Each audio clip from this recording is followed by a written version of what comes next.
স্টেটে আল নাহদা 2 এই এলাকাতে থাকেন। তিনি প্রায় 25 বছরের বেশি সময় ধরে এখানে আছেন। আমি থাকি আল নাহদা 1 অর্থাৎ দুবাই সাইডে। তবে আমাদের দুজনের বাসা খুব কাছাকাছি। দুজনে থাকি দুবাই শারজাহ বর্ডারের একেবারে এপারে ওপারে। এখানে তিনি একটি ব্যবসা করেন। ডিসেম্বর মাসের কোনো এক সন্ধ্যায় আমি আর ববি ভাই বসেছিলাম দুবাই আর শারজাহ বর্ডারের ধারে একটা নিরিবিলি জায়গায়। সেদিন আবহাওয়াটা ছিল অনুকূলে, মুক্ত বাতাস আর কোলাহল মুক্ত একদম রোমাঞ্চকর পরিবেশে যদি পাশে থাকে প্রিয় বড় ভাই আর সেই সাথে যদি হয় গল্প, সেটা আবার আফ্রিকান ব্ল্যাক ম্যাজিকের, তাহলে কার না শুনতে ভালো লাগে।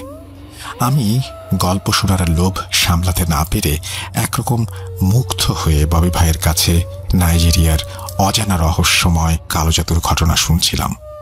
ঘটনা শোনার এক পর্যায়ে আমি ববি ভাইকে প্রশ্ন করেছিলাম, আচ্ছা ভাই, এই যে এত কিছু ঘটে, সেগুলো কি আসলেই ঘটে?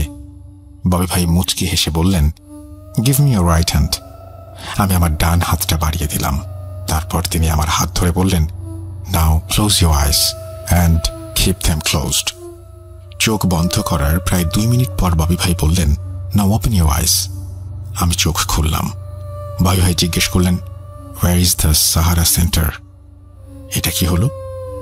আমার সামনে থাকা বিশাল একটা শপিং মল, যেটা দুবাই ও শারজাহ বর্ডারে অবস্থিত, ওটা তো আমাদের সামনে ছিল। এখন সেটা কোথায় গেল? আমি খুঁজতে থাকি। আশেপাশে ভালো করে চেয়ে দেখি সব ঠিক আছে, কিন্তু শুধু সাহারা সেন্টার নেই। অবাক কাণ্ড। তাছাড়া কিছুটা ভয় পাচ্ছিলাম আমি কখনো ভাবতেই পারিনি আমার এরকম একটা অভিজ্ঞতা হবে। ততক্ষণে ববি ভাই বুঝতে পেরেছেন আমি একটু নার্ভাস ফিল করছি। উনি আমার কাঁধে হাত দিয়ে বললেন, রিল্যাক্স। আমি কিছু বলে ওঠার আগে উনি বললেন, এটা হচ্ছে দৃষ্টিভ্রম জাদু। ভয়ের কিছু নেই, চোখ বন্ধ করে আবার তাকাও, তাহলে সব ঠিক হয়ে যাবে। তখন আমার হাত ববি ভাই ধরে রেখেছিলেন। আমি পুনরায় চোখ বন্ধ করে আবার খুললাম। আমি দেখলাম এবার সব ঠিক আছে। এই তো আমার সামনে সাহারা সেন্টার। আমি বেশ অবাক হয়ে যাই। এটা ছিল আমার জীবনের ভিন্ন একটা অভিজ্ঞতা। আমি ববি ভাইকে জিজ্ঞেস করলাম, তাহলে আপনি কি কোনো কবিরাজ? তিনি বললেন, হ্যাঁ, তুমি আমাকে ছোটখাটো একজন কবিরাজ ভাবতে পারো। আমি বললাম, ছোটখাটো বলতে আপনি যেটা আমাকে দেখালেন, মানে দৃষ্টিভ্রম জাদু, এটা কি কোনো ছোটখাটো বিষয়? তখন ববি ভাই বললেন, এটা অতি সাধারণ বিষয়। আমি যে জাদুবিদ্যা জানি তার তুলনায় এটি একটা একদম প্রাথমিক জাদু। তুমি হয়তো জানো না, আমাদের আফ্রিকাতে 4 শ্রেণীর কবিরাজ বা তান্ত্রিক আছে। নাইজেরিয়া সহ আফ্রিকার দেশগুলোতে মোট 4 শ্রেণীর কবিরাজ পাওয়া যায়, যেটাকে আফ্রিকান ভাষাতে তিনেল, উমনে, পুনা এবং নোয়া বলে। তিনেল হচ্ছে 4র্থ শ্রেণীর কবিরাজ, যারা সাধারণত গ্রামগঞ্জে জাদুর খেলা দেখায়, তাছাড়া টুকটাক জাদু জানে আর ছোটখাটো সমস্যার সমাধান তারা করতে পারে। উমনে হচ্ছে 3য় শ্রেণীর কবিরাজ, যারা সাধারণত সামাজিক ও ধর্মীয় অনুষ্ঠানগুলো পরিচালনা করে। সেখানে অনেক ধরনের অনুষ্ঠান হয়ে থাকে, যেগুলো কালো জাদুর মাধ্যমে হয়ে থাকে, যেমন ভুডো, গুনগুন ইত্যাদি। এই ভুডো ও গুনগুন সম্পর্কে একটু পরে বলছি। এরা ভুডো বিদ্যার চর্চা ছাড়াও প্রথম কালো জাদু বিদ্যাতে মোটামুটি পারদর্শী হয়ে থাকে। তাছাড়া অনেক সমস্যার সমাধানও করতে পারে। পুনা হচ্ছে 2য় শ্রেণীর কবিরাজ, যারা অনেক অভিজ্ঞ হয়। এরা ভয়ঙ্কর ভয়ঙ্কর কালো জাদু করে থাকে, যেমন বান মেরে মানুষ মেরে ফেলা, তারপর ভয়ঙ্কর ভয়ঙ্কর পিশাচ বন্দি করে তাদেরকে দিয়ে কাজ করানো ইত্যাদি ইত্যাদি। তাছাড়া অন্যান্য বিষয় আরো পরে আছে। নোয়া হচ্ছে 1ম শ্রেণীর কবিরাজ। এরা মূলত গুরু শ্রেণীর কবিরাজ হয়, আর যার যার গোত্রের কবিরাজের সর্দার হয় তারা। এরা সর্বোচ্চ স্তরের কালো জাদু চর্চা করে থাকে, যেমন আত্মাবন্দি জাদু, আয়নাবন্দি জাদু, আত্মা বা কারিন ফেরানো জাদু, জিনের ওপরে কালো জাদু করা, রেড ম্যাজিক করা ইত্যাদি। এরা অনেক জটিল কালো জাদুর সমাধান করতে পারে। এই নোয়াদের ভেতরে আবার 2 শ্রেণীর নোয়া আছে, যেটাকে বাংলায় বলে সাধারণ নোয়া আর অভিজ্ঞ নোয়া। মোটা দাগে আদিবাসীরা অভিজ্ঞ নোয়া হয়ে থাকে সেখানে। যাই হোক, ববি ভাই বলছিলেন, আমি 4র্থ শ্রেণীর একজন কবিরাজ ছিলাম। তবে আমার ইচ্ছে ছিল অনেক বড় কবিরাজ হবার, কিন্তু আমার সাথে এমন একটা ঘটনা ঘটে গেল, তারপর থেকে আমি এই জাদুর চর্চা একদম ছেড়ে দিয়ে এই দেশে চলে আসি।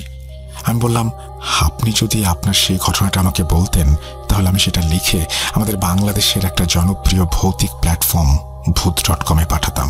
ববি ভাই তারপর তার ঘটনা ভূত.com-এ শেয়ার করতে রাজি হন।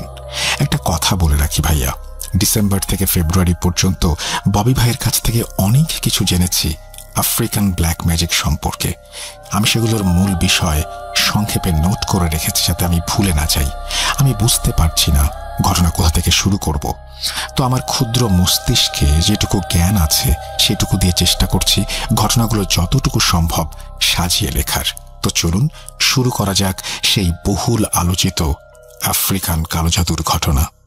এই ঘটনাগুলো ঘটেছিল পশ্চিম আফ্রিকার দেশ নাইজেরিয়াতে। মূল ঘটনা শুরু করার আগে নাইজেরিয়া জাতিগোষ্ঠী নিয়ে কিছু তথ্য দেয়া যাক, তাহলে ঘটনা বুঝতে সুবিধা হবে। তবে এসব তথ্য দেওয়ার আগে আমি ববি ভাইয়ের কাছ থেকে অনুমতি নিয়েছি। আমি ওনাকে বলেছি ভূত.com কখনো কোনো দেশ জাতি গোষ্ঠীকে ছোট করে না বা বড়ও করে না। এটা সম্পূর্ণ বিনোদনমূলক একটা প্ল্যাটফর্ম। এখানে শুধু সত্য ভয়ের ঘটনা উপস্থাপন করা হয়। ববি ভাই বলেছেন কোনো সমস্যা নেই, আসলে এই পৃথিবীটা একসময় কুসংস্কারে ভরা ছিল, দিনে দিনে এসবের পরিবর্তন হয়েছে, তবে এখনো অনেক জায়গায় অনেক কিছু চলমান। আপনি আপনার দেশের মানুষের সামনে আমাদের দেশ সম্পর্কে যেটা তুলে ধরবেন সেটা হচ্ছে ইতিহাস। আপনি চাইলেও ইতিহাস পরিবর্তন করতে পারবেন না, আর সেটা সম্ভব না। তো ববি ভাই আমাকে তাদের দেশ ও জাতি সম্পর্কে অনেক তথ্য দিয়েছেন, সেগুলো আমি বর্ণনা করছি। এখানে যদি আপত্তিকর বা বিরক্তিকর কোনো বিষয় থাকে তাহলে আমি ভূত.com ও লিসেনারদের কাছে ক্ষমা চেয়ে নিচ্ছি। নাইজেরিয়াতে মোট 300টির বেশি ছোট বড় জাতিগোষ্ঠী রয়েছে, যার ভেতরে প্রধান 3টা জাতিগোষ্ঠী হচ্ছে হাউসা, ইউরোবা ও ইবো। ববি ভাই হচ্ছে একজন ইবো সম্প্রদায়ের লোক, আর উনি খ্রিস্টান ধর্মের। তো এই প্রধান 3 জাতিগোষ্ঠীর ভেতরে হাউসা হচ্ছে সবচেয়ে বড়। নাইজেরিয়ার মোট জনসংখ্যার প্রায় 31% হচ্ছে হাউসা। তারপর ইউরোবা, মোট জনসংখ্যার প্রায় 16% হচ্ছে ইউরোবা। তারপর ইবো, মোট জনসংখ্যার প্রায় 15% ইবো। ইউরোবা ও ইবো সংখ্যায় প্রায় সমান। নাইজেরিয়ার এক এক অঞ্চলে এক এক জাতির প্রভাব রয়েছে। নাইজেরিয়ার উত্তর অঞ্চলে হাউসারা সংখ্যাগরিষ্ঠ আর অন্যান্যরা সংখ্যালঘু। পশ্চিম অঞ্চলে ইউরোবা সংখ্যাগরিষ্ঠ আর পূর্ব অঞ্চলে ইবোরা।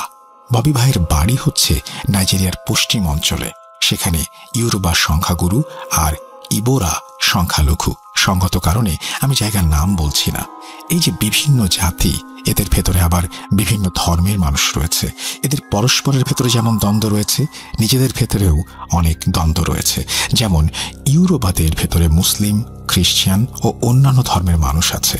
আবার এদের ভেতরে উপজাতি আছে, উপজাতিদের আবার নির্দিষ্ট ধর্ম আছে, তারা আবার আলাদা আলাদা কালচার মেনে চলে।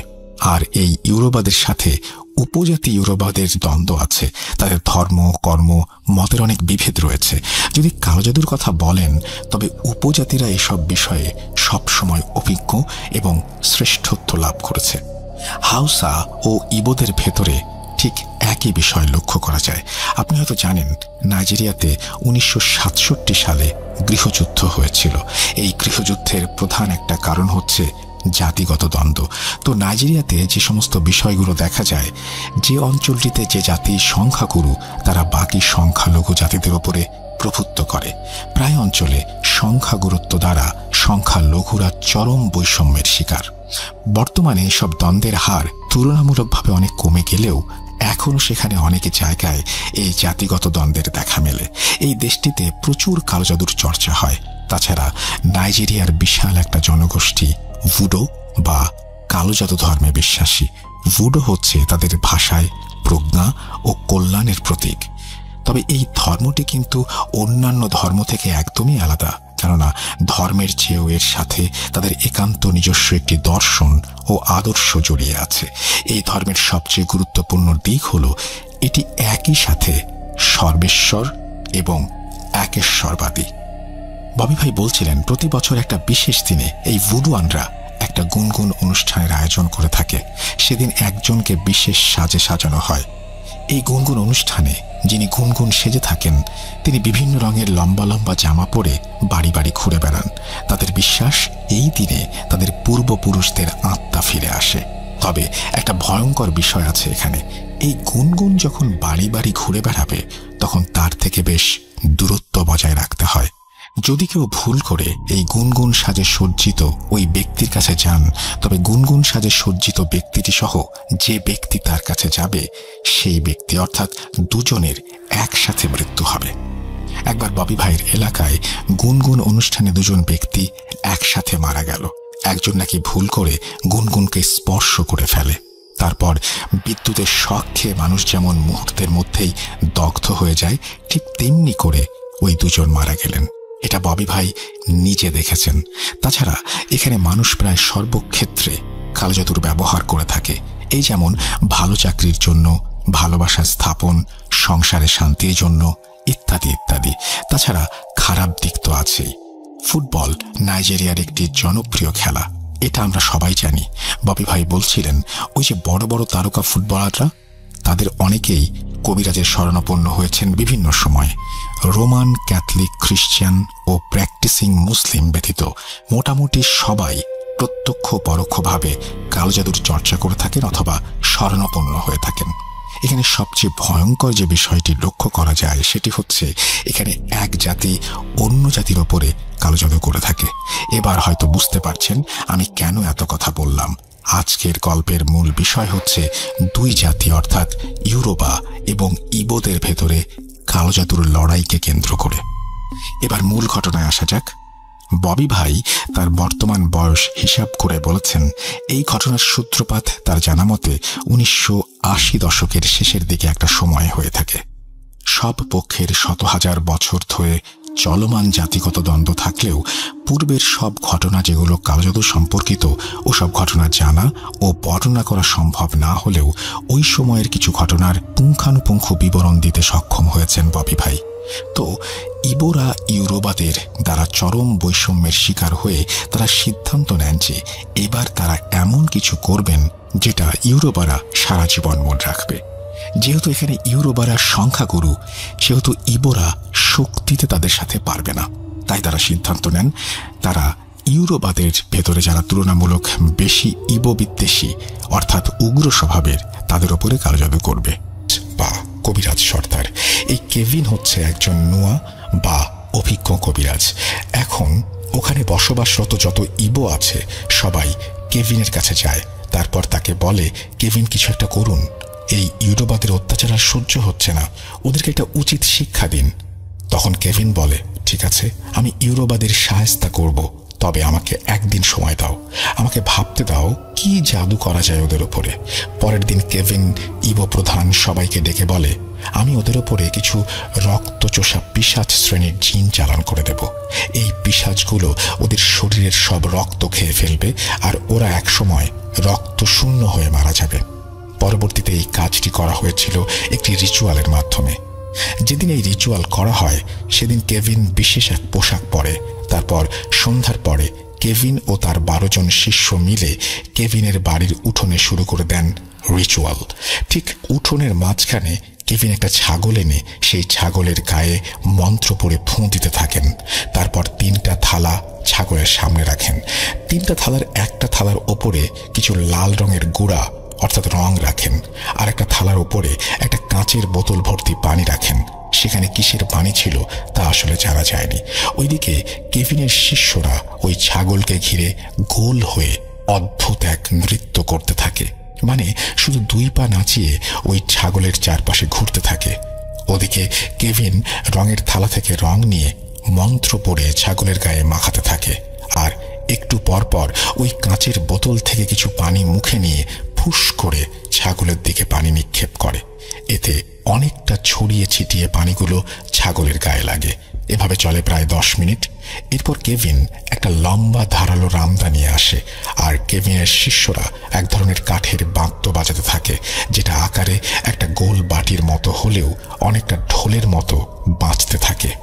তারা তখন বাদ্য বাজিয়ে ছাগলটির চারপাশে গোল করে নৃত্য করছে আর সুর করে একটা শব্দ বারবার বলছে। এর অর্থ হচ্ছে এসো এসো। এদিকে কেভিন রামদা হাতে নিয়ে ছাগলের সামনে বিভিন্ন অঙ্গভঙ্গি করতে থাকে। কি ভাবছেন? কেভিন এক্ষুনি এই ছাগলটাকে বলি দেবে, আর এই বলির মাধ্যমে কোনো একটা জিন চালান করে দেবে তাদের প্রতিপক্ষের ওপর। আমিও এটাই ভেবেছিলাম, কিন্তু আসলে সেটা হয়নি। ববি ভাই বলছিলেন এই যে রিচুয়াল, এর মাধ্যমে একজন শক্তিশালী পিশাচকে বন্দী করা হবে। ওই পিশাচটা এই ছাগলের শরীরে প্রবেশ করতে বাধ্য হবে, তারপর বলি দেয়া হবে ওই ছাগলের ভেতরে থাকা পিশাচকে। যাই হোক, তারা ওভাবে বাদ্য বাজিয়ে নেচে নেচে বলছে সেই একই কথা, এসো এসো এসো, অর্থাৎ ওই পিশাচটাকে ডাকছে। এভাবে চলতে থাকে বেশ কিছুক্ষণ। একটা সময় ছাগলটা ওখানে দাঁড়িয়ে হুঙ্কার দিতে থাকে। একটা ছাগল কি ধরনের শব্দ ব্যবহার করতে পারে, কিভাবে ডাকতে পারে, সেটা সকলের জানা আছে। কিন্তু ওই ছাগলটা তখন যে ধরনের শব্দ ব্যবহার করছে তাতে মনে হচ্ছে এটা কোনো ভয়ঙ্কর জন্তু হবে। তার অমন হুঙ্কার শুনে উপস্থিত সবাই বুঝতে পারে এখন এই ছাগলের ভেতরের পিশাচ বন্দী হয়েছে। তখন তারা আনন্দে উল্লাস করতে থাকে। একটু খেয়াল করুন, পিশাচ বন্দী হয়েছে দেখে তারা উল্লাস করছে। আর এই ঘটনা যদি আমাদের দেশে কোথাও হতো, আর আমরা যদি সেটা বুঝতে পারতাম আমাদের সামনে থাকা ছাগলের ভেতরে একটা ভয়ঙ্কর পিশাচ আছে, তখন আমাদের কি অবস্থা হতো? তাহলে বোঝা যায় এই সব বিষয় তাদের কাছে ডাল ভাতের মতো। আসলেই ভয়ঙ্কর ব্যাপার। যাই হোক, ছাগলের ভেতরে থাকা পিশাচটা হুঙ্কার দিতে থাকে, কিন্তু মজার বিষয় হচ্ছে ছাগলটা রাগে গর্জন করলেও ওই জায়গা থেকে নড়াচড়া করছে না।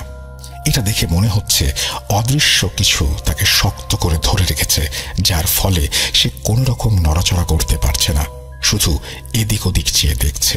আমি ববি ভাইকে জিজ্ঞেস করলাম, এই যে ছাগলের চারপাশ দিয়ে একসাথে এত মানুষ নাচানাচি করছে, বাদ্য বাজাচ্ছে, তার আগে তারা শরীরে রং মাখালো, বোতল থেকে পানি মুখে নিয়ে তার দিকে নিক্ষেপ করলো, এত কিছু হলো সেখানে, আর ছাগলটা ওখানে দাঁড়িয়ে থাকলো। সে পালাতে পারুক আর না পারুক, অন্তত ছোটাছুটি তো করবে। তখন ববি ভাই হেসে আমাকে বললেন, ছোট ভাই, এটাই তো কালো জাদু। ওই ছাগলকে সম্পূর্ণ বশ করে রাখা হয়েছিল। যাই হোক, একসময় কেভিন এক কোপে ছাগলের ঘাড় থেকে মাথা আলাদা করে ফেলে। যখনই কোপ মেরেছে তখন ওই ছাগলটা এত জোরে আর্তনাদ করে উঠেছে, সেই আর্তনাদে পুরো বাড়িটা কেঁপে ওঠে। ওই আর্তনাদ মূলত ছাগলের ভেতরে থাকা পিশাচটার।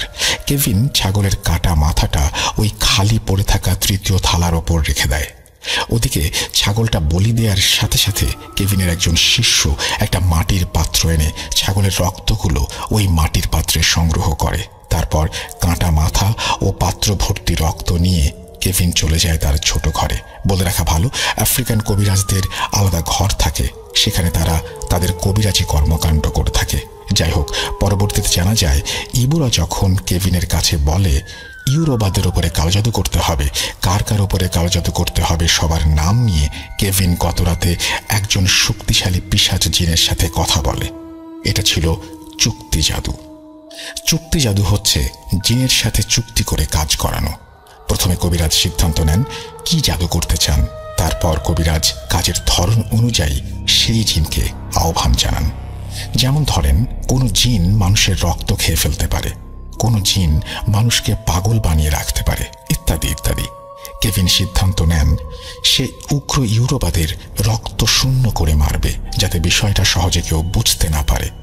তার ভাবনা অনুযায়ী সে গতরাতে একজন পিশাচকে আহ্বান করে, যে কিনা মানুষের শরীর থেকে রক্ত চুষে খেয়ে ফেলতে পারে। কেভিনের আহ্বানে ওই রকম একটা পিশাচ কেভিনের ডাকে সাড়া দিয়ে তার কাছে আসে। তখন কেভিন ওই জিনকে বলে, আমার একটা কাজ করে দিতে হবে। জিন জিজ্ঞাসা করে, কি কাজ? তখন কেভিন বলে, তোমাকে যাদের নাম বলবো তুমি তাদের রক্ত খেয়ে ফেলবে।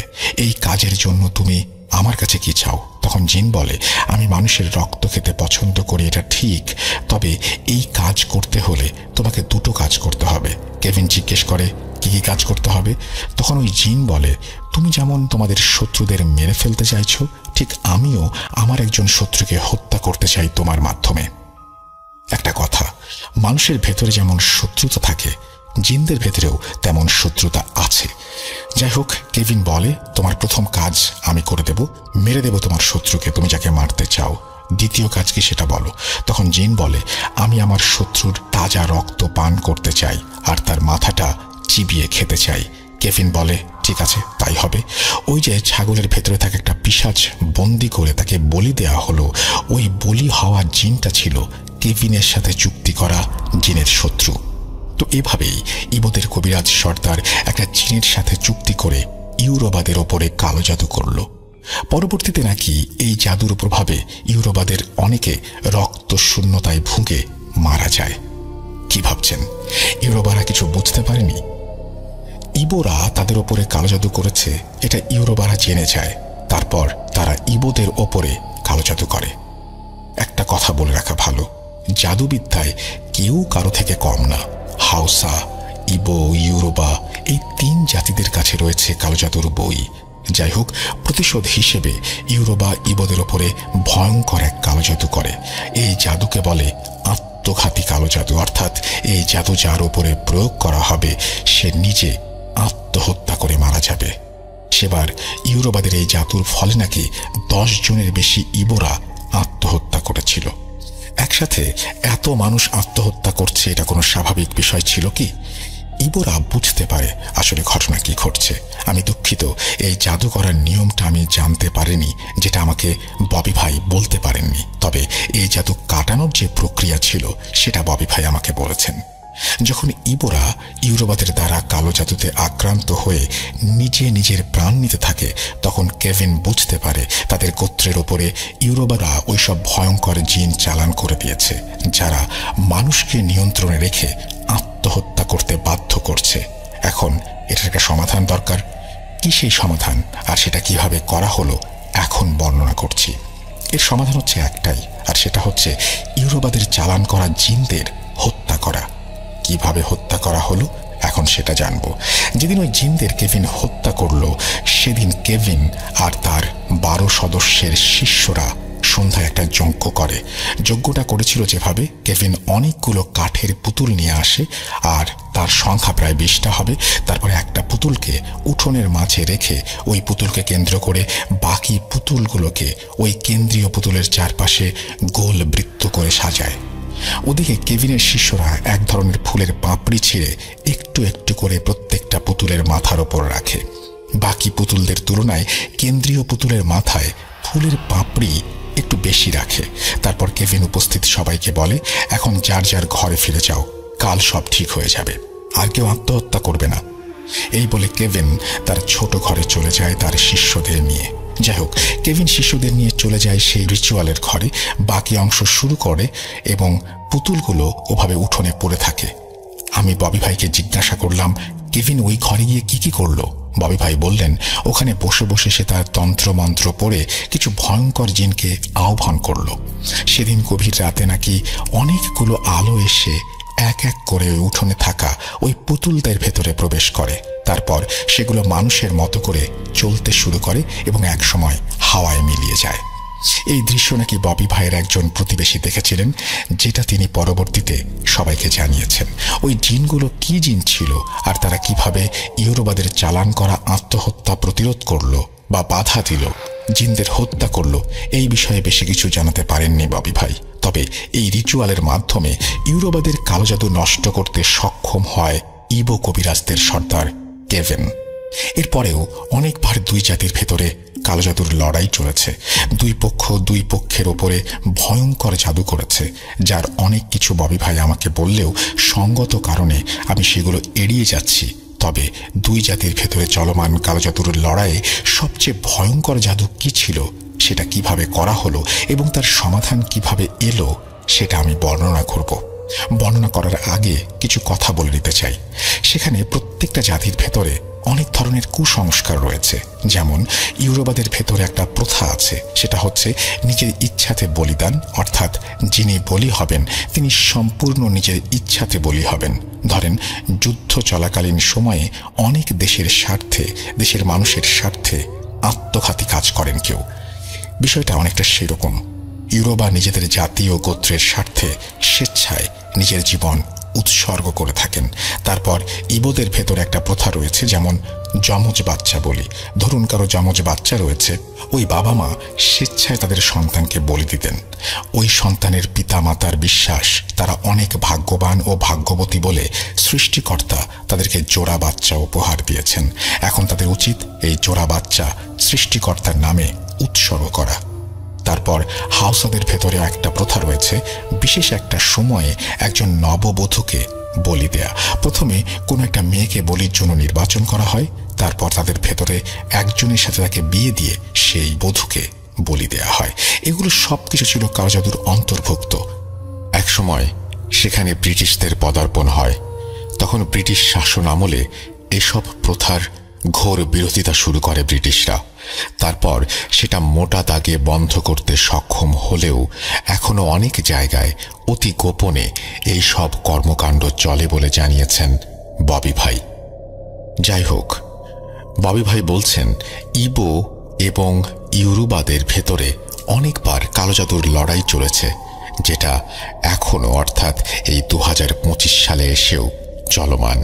আর ভেতরে ইউরোবারা আমাদের ইবোদের ওপরে এমন এক ভয়ঙ্কর কালো জাদু করে বসল, যেটার ফলে অনেক ইবো মারা গেল আর ওই জাদু কাটাতে অনেক বেগ পেতে হয়েছিল। একদিন সকালবেলা হঠাৎ করে কেভিনের রক্ত বমি শুরু হয়। খবর পেয়ে সবাই কেভিনের কাছে ছুটে গেলাম আমরা। যে দেখি ঘর থেকে শুরু করে পুরো উঠোন জুড়ে শুধু রক্ত আর রক্ত। অবাক করা বিষয় হচ্ছে, কেভিন এভাবে বমি করছে আর তার বমির সাথে শুধু তাজা রক্ত বের হচ্ছে, কিন্তু কেউ তাকে ধরছে না। তাকে ধরে হাসপাতালে নেবে সেটা না করে সবাই দাঁড়িয়ে দাঁড়িয়ে তামাশা দেখছে। আমরা কেভিনকে ধরার জন্য এগিয়ে গেলে কেভিন আমাদেরকে বলে, আমার থেকে দূরে থাকো, আমাকে তোমরা বাঁচাতে পারবে না, আমি এক্ষুনি মারা যাব। তার এমন কথা শুনে আমরা বেশ অবাক হই, সেই সাথে মর্মাহত হই। আমরা কেভিনকে জিজ্ঞেস করি, এসব কি করে হলো? তখন কেভিন বলে, ইউরোপরা করেছে, এবার আমরা কেউ বাঁচতে পারবো না। যাই হোক, কেভিন নিষেধ করা সত্ত্বেও আমরা এক প্রকার জোরপূর্বক তাকে ধরাধরি করে হাসপাতালে নেয়ার জন্য রওনা হলে হাসপাতালে নেয়ার আগে সে মারা যায়। সেদিন আমাদের পুরো ইবো গোত্রে এক শোকের ছায়া নেমে আসে, কেননা কেভিন ছিল ইবো কবিরাজ সর্দার।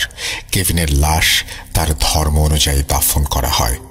কেভিন মারা যাওয়ার 2 দিন পরে আমাদের ইবো গোত্রের 3 জন যুবক একইভাবে রক্ত বমি করতে করতে মারা যায়। মৃত্যুর আগে তারা শুধু এটা বলতে চেয়েছিল তারা নাকি গত রাতে স্বপ্নের ভেতরে কিছু খেয়েছে। অবাক করা বিষয় হলো, তারা 3 জন একই স্বপ্ন দেখেছে। তাদের দেখা স্বপ্নটা ছিল এমন, তারা 3 জন একসাথে কোনো একটা ভোজনে গিয়েছে, সেখানে পেট ভরে মাংস খেয়েছে। তারপর তাদের ঘুম ভেঙে যায় পেটের যন্ত্রণায়। মূলত স্বপ্নে মাংস খাওয়ার পর থেকে শুরু হয় পেটে ব্যথা। তারপর ব্যথা ক্রমে বাড়তে থাকে। একসময় সেটা তীব্র থেকে তীব্রতর হয় আর এক পর্যায়ে শুরু হয় রক্তবমি। তো এভাবে কেভিন সহ 4 জন মারা যাওয়ার পরে ইবোদের ভেতরে আতঙ্ক ছড়িয়ে পড়ে। তারা বুঝতে পারে এবার ইউরোবারা তাদের ওপরে ভয়ঙ্কর কালো জাদু করেছে। তখন ইবোরা মরিয়া হয়ে ওঠে এই কালো জাদু থেকে বাঁচার জন্য। তারা ছুটে যায় বড় বড় ইবো তান্ত্রিক কবিরাজের কাছে। ওই 3 জন ইবো যুবক মারা যাওয়ার পরের দিন ইবোরা পাশের এলাকা থেকে একজন নামকরা ইবো কবিরাজকে নিয়ে আসে ববি ভাইদের এলাকায়। এই কবিরাজ ছিল একজন গুরু শ্রেণীর এবং অনেক অভিজ্ঞ একজন কবিরাজ। ঘটনা বোঝার স্বার্থে আমি এই কবিরাজের একটা ছদ্মনাম ব্যবহার করছি। ধরুন ওই কবিরাজের নাম হেনরি। তো এই হেনরি কবিরাজকে নিয়ে আসার পরে তাকে সবকিছু খুলে বলা হয়। কেভিন সহ কিভাবে 4 জন ব্যক্তি মারা গেল জানানো হয়। সবকিছু শুনে হেনরি বলে, আচ্ছা, আমি আগে দেখি ইউরোবারা তোমাদের ওপরে কোন ধরনের কালো জাদু করেছে। তারপর হেনরি ওই সময়ে একটা আসন পেতে বসেন। তারপর চোখ বন্ধ করে বিড়বিড় করে কিছু একটা পড়তে থাকেন। একটা সময় মনে হলো হেনরি একদম ঘুমিয়ে গেছেন ওই বসা অবস্থায়। যাই হোক, কিছুক্ষণ পরে হেনরি তার চোখ খোলেন। তারপর তিনি আসন থেকে উঠে দাঁড়ান। হেনরি বলেন, তোমাদের উপরে ভয়ঙ্কর প্রতিশোধ নিতে ইউরোবারা একজন অভিজ্ঞ ইউরোবা আদিবাসী কবিরাজ সর্দারকে নিয়ে আসে তোমাদের পুরো গোত্রকে কালো জাদু করে শেষ করে দেবার জন্য। ওই ইউরোবা কবিরাজ ছিল একজন অতি অভিজ্ঞ নোয়া। তখন ওই আদিবাসী ইউরোবা কবিরাজ সর্দার ওখানকার ইউরোবাদের বলেন, কিছুদিন পরে সূর্যগ্রহণ হবে। ওই সূর্যগ্রহণের সময় তোমাদের ভেতর থেকে একজন স্বেচ্ছায় যদি বলি হতে রাজি হয়, তবে এই বলির মাধ্যমে ইবদের ওপরে ভয়ঙ্কর কালো জাদু করতে পারব, যে জাদু কাটানোর ক্ষমতা ইবদের নেই। তারপর ইউরোবাদের ভেতরে একজন রাজি হয় স্বেচ্ছায় বলি হতে। এভাবে সূর্যগ্রহণের দিন ইউরোবা কবিরাজ একজনকে বলি দিয়ে তোমাদের ওপরে ভয়ঙ্কর কালো জাদু করেছে। ওরা ওই দিন একটা রিচুয়াল করেছিল, যে রিচুয়ালের মাধ্যমে ভয়ঙ্কর 3টা শক্তিশালী জাদুকর জিনকে তোমাদের ওপরে চালান করে দেয়। ইউরোবাদের চালান করা ওই জিন 3টা আদমা জাদুবিদ্যা জানে। এই আদমা জাদুবিদ্যা হচ্ছে এমন বিদ্যা যে কিনা চাইলে কিছু সময়ের জন্য তার শরীর একদম অস্তিত্বহীন করে ফেলতে পারে। মানে এই জাদুর প্রভাবে কোনো জিনও তাদেরকে খুঁজে পাবে না। যেমন বাতাসেরও একটা অস্তিত্ব আছে, কিন্তু সেটা অনুভব করা যায়, দেখা যায় না। কিন্তু এই আদমা বিদ্যা এত অদ্ভুত ও ভয়ঙ্কর যে এটা প্রয়োগ করার সাথে সাথে একজন জিন তার শরীরকে একদম অস্তিত্ব শূন্য করে ফেলতে পারে এবং সে অন্যান্য জিনের সামনেই এই অস্তিত্বহীন করার কাজটা করে। তাই ওই আদিবাসী ইউরোবাদের কবিরাজ সর্দার ভালো করে জানে এই 3 জিনকে মারা অসম্ভব। ওই জিনদের থেকেও কোনো শক্তিশালী জিন যদি ওদেরকে ধরতে আসে অথবা মারতে আসে, তখন ওরা আদমা জাদুর সাহায্যে নিজেদের একদম অস্তিত্বহীন করে পালিয়ে যায়। তারপর আর ওদেরকে খুঁজে পাওয়া যায় না। আর সবচেয়ে ভয়ঙ্কর বিষয় হচ্ছে ওই 3 জিন হচ্ছে যাযাবর শ্রেণীর জিন, যারা সমাজ থেকে বিচ্ছিন্ন এবং থাকে জঙ্গলে। মানে জিনদের ভেতরেও তো একটা সমাজ ব্যবস্থা আছে মানুষের মতো। তো এই জিনগুলো হচ্ছে সমাজযুক্ত। কি আদমা এবং আদমা জাদুর রহস্য আসলে কি, এখন সেটা বলছি। আনুমানিক 1700 শতাব্দীতে পশ্চিম আফ্রিকার কোনো একটা দেশে জন্ম হয়েছিল এই আদমার। তার জন্ম কোথায় হয়েছিল এটা নির্দিষ্ট করে বলতে পারেনি ববি ভাই। তাকে সবাই রাজকুমারী আদমা বলে চেনে। আফ্রিকার অনেকে বলেন আদমার জন্ম হয়েছিল কোনো এক রাজ পরিবারে, আবার অনেকে বলেন সে জন্মেছিল একটা সাধারণ গরিব পরিবারে। তবে আদমা ছিল একজন বুদ্ধিমতী এবং একজন আফ্রিকান সুন্দরী তরুণী। আদমা সবসময় সামাজিক কল্যাণমূলক কাজের সাথে যুক্ত থাকত। বিশেষ করে নারীদের অধিকার নিয়ে সে কাজ করত। এতে করে তার অনেক শত্রু হয়ে যায়। তার এই শত্রুদের হাত থেকে নিজে বাঁচার জন্য ও শত্রুদের শিক্ষা দেওয়ার জন্য আদমা এক সময় ভয়ঙ্কর ভয়ঙ্কর কালো জাদুর চর্চা শুরু করে। সে কিভাবে এই জাদুবিদ্যা আয়ত্ত করেছে এ বিষয়ে জানা যায়নি, তবে সে জাদুবিদ্যায় অনেক পারদর্শী ছিল। বিশেষ করে সমস্ত দৃশ্য এবং অদৃশ্য শক্তির সামনে নিজেকে অস্তিত্বহীন করা জাদুতে সে পারদর্শী ছিল। তার এমন জাদু ক্ষমতার জন্য অনেকে তাকে অতি অসাধারণ কিছু মনে করলেও তৎকালীন সময়ের অনেকে তাকে অপছন্দ করত।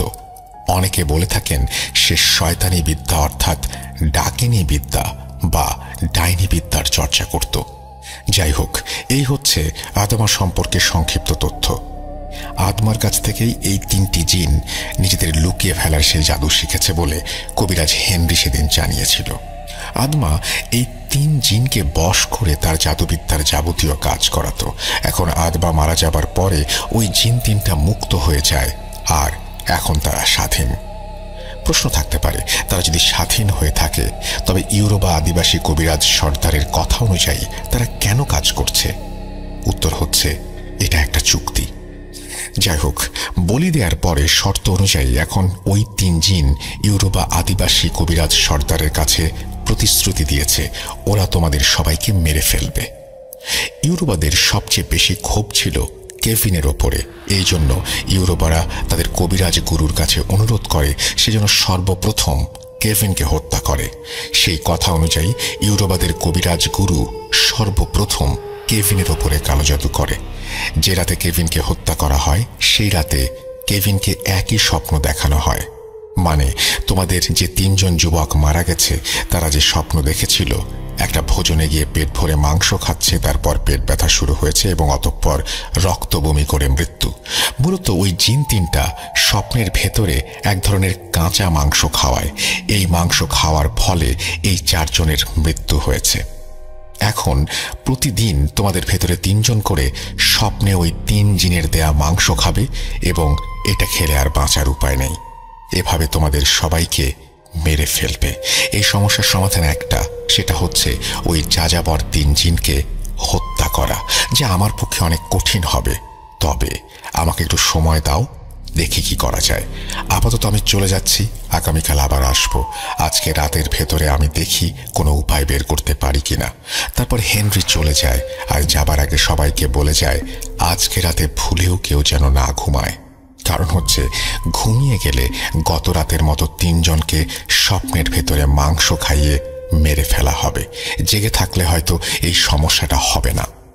যাই হোক, সেদিন রাতে কবিরাজ হেনরির কথা মতো আর কেউ ঘুমানোর সাহস পায়নি। তবে দুর্ভাগ্যবশত হঠাৎ করে ভোর রাতের দিকে আবারও 3 জন যুবক রক্ত বমি করতে করতে একটা সময় মারা যায়।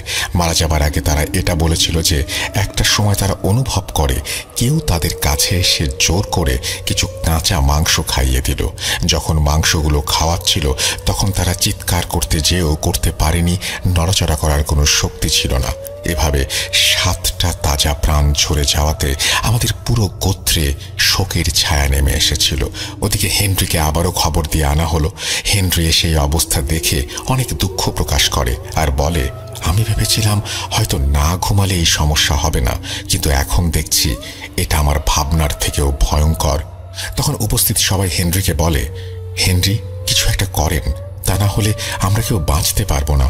তখন হেনরি বলে, আমি গত রাতে আমার জাদুবিদ্যার মাধ্যমে জানতে পেরেছি যে এই সমস্যা সমাধানের একটা উপায় আছে, তবে সেটা অনেক কঠিন।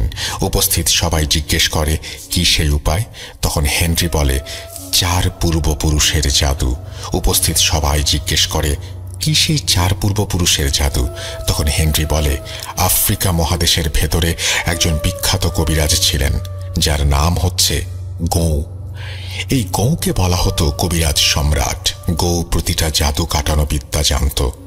হেনরি বলছেন, গতকাল রাতে আমি একটা সাধনার মাধ্যমে জানতে পারি এই সমস্যার সমাধান আছে একমাত্র গৌয়ের হাতে।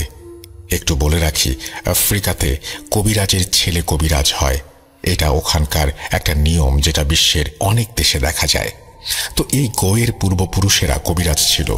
তো বংশ পরম্পরায় গৌ একজন কবিরাজ হয়ে ওঠে। কিন্তু গৌ এমন কিছু সাধনা করেছিল যেটা অন্যান্য কবিরাজরা চিন্তা ভাবনা করতেও ভয় পায়। যেমন মৃত মানুষের আত্মা বন্দি করে তাদেরকে দিয়ে কাজ করানো। এখানে আত্মা বলতে আমরা কারিন বুঝি, তবে সমস্যা হচ্ছে গৌ মারা গেছে অনেক দিন আগে। এমনকি তার ছেলে সহ পরবর্তী 3 পুরুষ মারা গেছে। বর্তমানে গৌয়ের বংশধর যিনি আছেন তিনি অনেক দূরে থাকেন। রাতারাতি তার কাছে গিয়ে তাকে দিয়ে কাজ করানো অসম্ভব। তাছাড়া সে গৌয়ের মতো ওই রকম অভিজ্ঞতা অর্জন করতে পেরেছিল কিনা সেটাও ভাবার বিষয়। তাই আমি সিদ্ধান্ত নিয়েছি আমি 4 পূর্বপুরুষের জাদু করব। উপস্থিত সবাই তখন হেনরিকে জিজ্ঞেস করে কি সেই 4 পূর্বপুরুষের জাদু?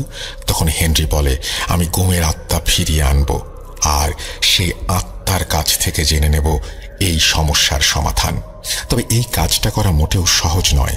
গৌয়ের আত্মা ফেরাতে হলে আমাকে তার পরবর্তী 3 পুরুষের আত্মা ফেরাতে হবে। মানে গৌয়ের আত্মা ফেরাতে হলে প্রথমে গৌয়ের নাতির ছেলের আত্মা ফেরাতে হবে, তারপর গৌয়ের নাতির ছেলের আত্মার ওপর ভর করে গৌয়ের নাতির আত্মা ফেরাতে হবে, সেই আত্মার উপরে ভর করে গৌয়ের ছেলের আত্মা ফিরবে, তারপর সেই আত্মার উপরে ভর করে গৌয়ের আত্মা ফিরবে। এটাকে বলে ম্যাজিক অফ 4 অ্যানসেস্টার্স, অর্থাৎ 4 পূর্বপুরুষের জাদু। এই 4 পূর্বপুরুষের জাদু কিভাবে করা হয়েছিল আর আত্মা কিভাবে ফিরেছিল সেটা বর্ণনা করার আগে আমি কিছু কথা বলতে চাই, কেননা এই বিষয় নিয়ে তর্ক হতে পারে। আমি চাই না আমার জন্য ভূত.com এইরকম কোনো পরিস্থিতিতে পড়ুক। তাই এরকম কিছু যাতে না ঘটে সেই বিষয়ে সতর্ক থাকা আমার দায়িত্ব। দেখুন, আমরা মুসলিম, তাছাড়া এই শো যারা শোনেন তার সিংহভাগ মুসলিম। আমরা বিশ্বাস করি মানুষ মারা গেলে তার রূহ বা আত্মা বারজাকের জীবনে চলে যায়। সেখান থেকে আত্মা ফিরে আসার কোনো সুযোগ নেই। আর আমরা এটাও জানি যে আমাদের সকলের সাথে একটা করে কারিন জিন থাকে। এই কারিন জিন আমাদের সকলের জন্মের সাথে আমাদের সাথে যুক্ত হয়ে যায়। আমাদের মৃত্যু হলেও এই কারিন জিন কিন্তু বেঁচে থাকে। কতদিন বেঁচে থাকে এই বিষয়ে আমি আসলে জানি না, তবে সে বেঁচে থাকে। আমরা অনেক ঘটনার মাধ্যমে জেনেছি যে কারিন জিন হাজির করা হয়েছে বা অনেকে এই কারিনের সাহায্যে কাজ করেছেন। মূল বিষয় হচ্ছে নির্দিষ্ট কিছু প্রক্রিয়ার মাধ্যমে কারিন জিন হাজির করা যায় আর এই কারিন জিনকে দিয়ে কাজ করানো যায়। আমরা যেটাকে কারিন জিন হিসেবে জানি, আফ্রিকানরা অথবা অন্যান্য অনেক দেশের মানুষ সেটাকে স্পিরিট বলে। আমি ববি ভাইকে দেখেছি, উনি যখন কিছু খান বা পান করেন, ধরুন উনি একটা সফট ড্রিঙ্ক নিলেন, সেটা খুলে ছোট ছোট করে 4 ফোঁটা ড্রিঙ্ক মাটিতে ফেলে তারপর তিনি সেটা পান করবেন। এর কারণ আমি জানতে চাইলে উনি আমাকে বলেছেন যে উনি বিশ্বাস করেন ওনার 4 পূর্বপুরুষেরা এখনো এই দুনিয়াতে আছে, যারা প্রতিনিয়ত ওনাদের চারপাশে থাকে। যাই হোক, এখন এই ঘটনার মূল পর্ব, 4 পূর্বপুরুষের জাদু, সেটা বর্ণনা করছি। সেদিন হেনরি কিছু সময়ের জন্য চলে যায়। তারপর সে আরো 5 জন অভিজ্ঞ কবিরাজকে সাথে করে ফিরে আসে। সেই সাথে কিছু জিনিস নিয়ে আসে। তার ভেতর ছিল 4টি কবুতর, কিছু পাখির পালক, 4টা মানুষের খুলি, কিছু রং, মোমবাতি ইত্যাদি। হেনরি বলেছেন, সূর্য যখন একদম মাথার উপরে থাকবে, অর্থাৎ ভর দুপুর, ঠিক তখন আমি আমার সহকর্মী এই 5 বন্ধু আমাদের রিচুয়াল শুরু করব। আমাকে একটা ফাঁকা জায়গা দিতে হবে, সেখানে আমরা ছাড়া আর কেউ যেন না আসতে পারে, সেই বিষয়ে আপনাদের খেয়াল রাখতে হবে। ববি বলছেন, হেনরির কথা মতো তাকে কেভিনের বাড়িটা ছেড়ে দেয়া হয় আর আমরা দূর থেকে হেনরির কর্মকাণ্ড লক্ষ্য করছি। তো সূর্য যখন একদম মাথার ওপরে, তখন হেনরি কবুতর 4টাকে জবাই করে প্রত্যেকটা কবুতরের রক্ত আলাদা আলাদা করে রাখে।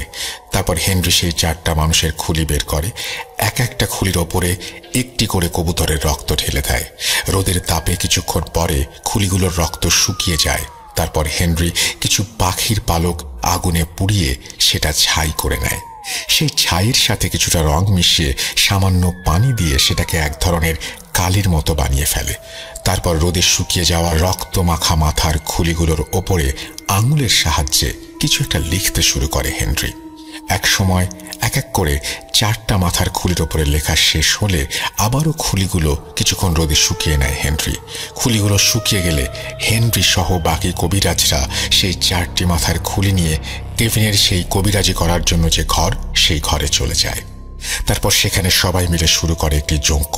ববি ভাই বলছেন, ওই দিন ওই 6 কবিরাজ একটা মালসার ভেতরে আগুন জ্বালিয়ে সেই আগুনের পাত্রের পাশে এই 4টি মানুষের মাথার খুলি রেখে তন্ত্র মন্ত্র পড়তে থাকে এবং তাদের জানা জাদুবিদ্যা সব জাহের করতে থাকে।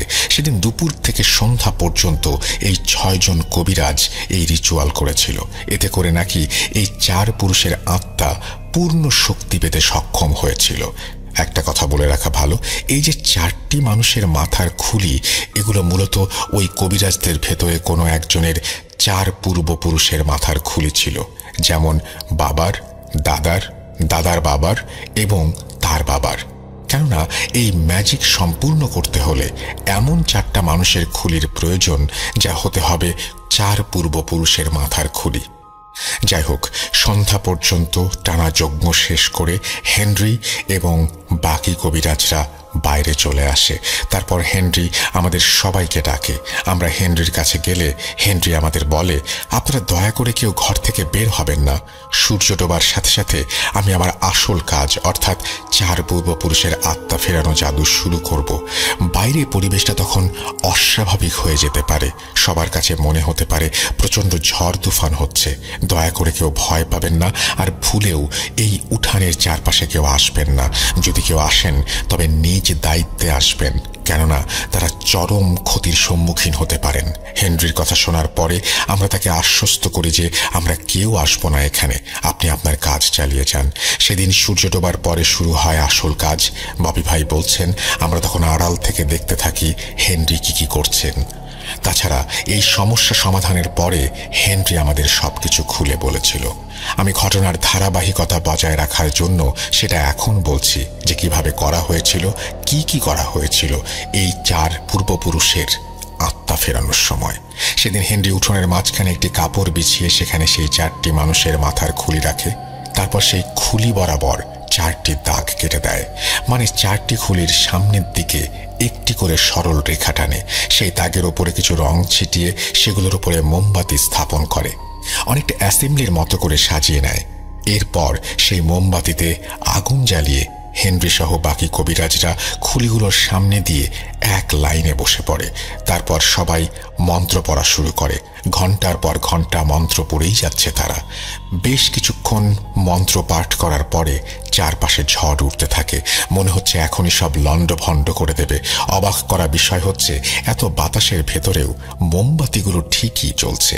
একটি ভয়ঙ্কর পরিবেশ সৃষ্টি হয় তখন। এভাবে ঝড় বাতাস চলাকালীন সময় প্রথম সারির মোমবাতিগুলো এক এক করে নিভে যায়। তারপর তার কয়েক সেকেন্ড পরে একটি আলো এসে প্রবেশ করে প্রথম খুলির ভেতরে। আলোটি যখন প্রথম খুলির ভেতরে প্রবেশ করেছে তখন সব কবিরাজ একসাথে দাঁড়িয়ে যায়। তারপর তারা সুরেলা কণ্ঠে একটি লাইন বলতে থাকে, যার বাংলা অর্থ হচ্ছে, তোমার পিতাকে নিয়ে এসো।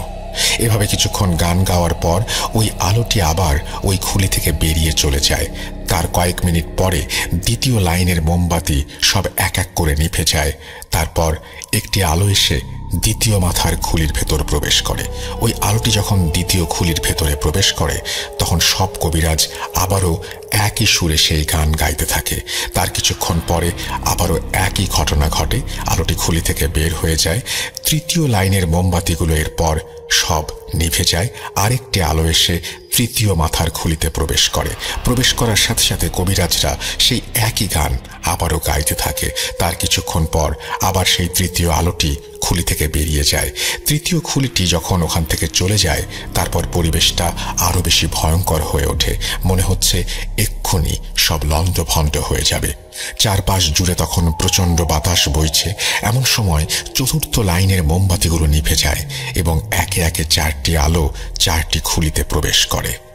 যখনই ওই আলো খুলিগুলোর ভেতরে প্রবেশ করেছে তখন আবার সেই কবিরাজরা উঠে দাঁড়ায় এবং সবাই একসাথে বলতে থাকে, হে মহাত্মা, বাঁচাও আমাদেরকে বাঁচাও। এইভাবে বেশ কিছুক্ষণ চলার পরে ওই 4টি মানুষের মাথার খুলি মানুষের মতো কথা বলে ওঠে। ওরা বলে, তোদের এত বড় সাহস, আমাদের বিরক্ত করিস।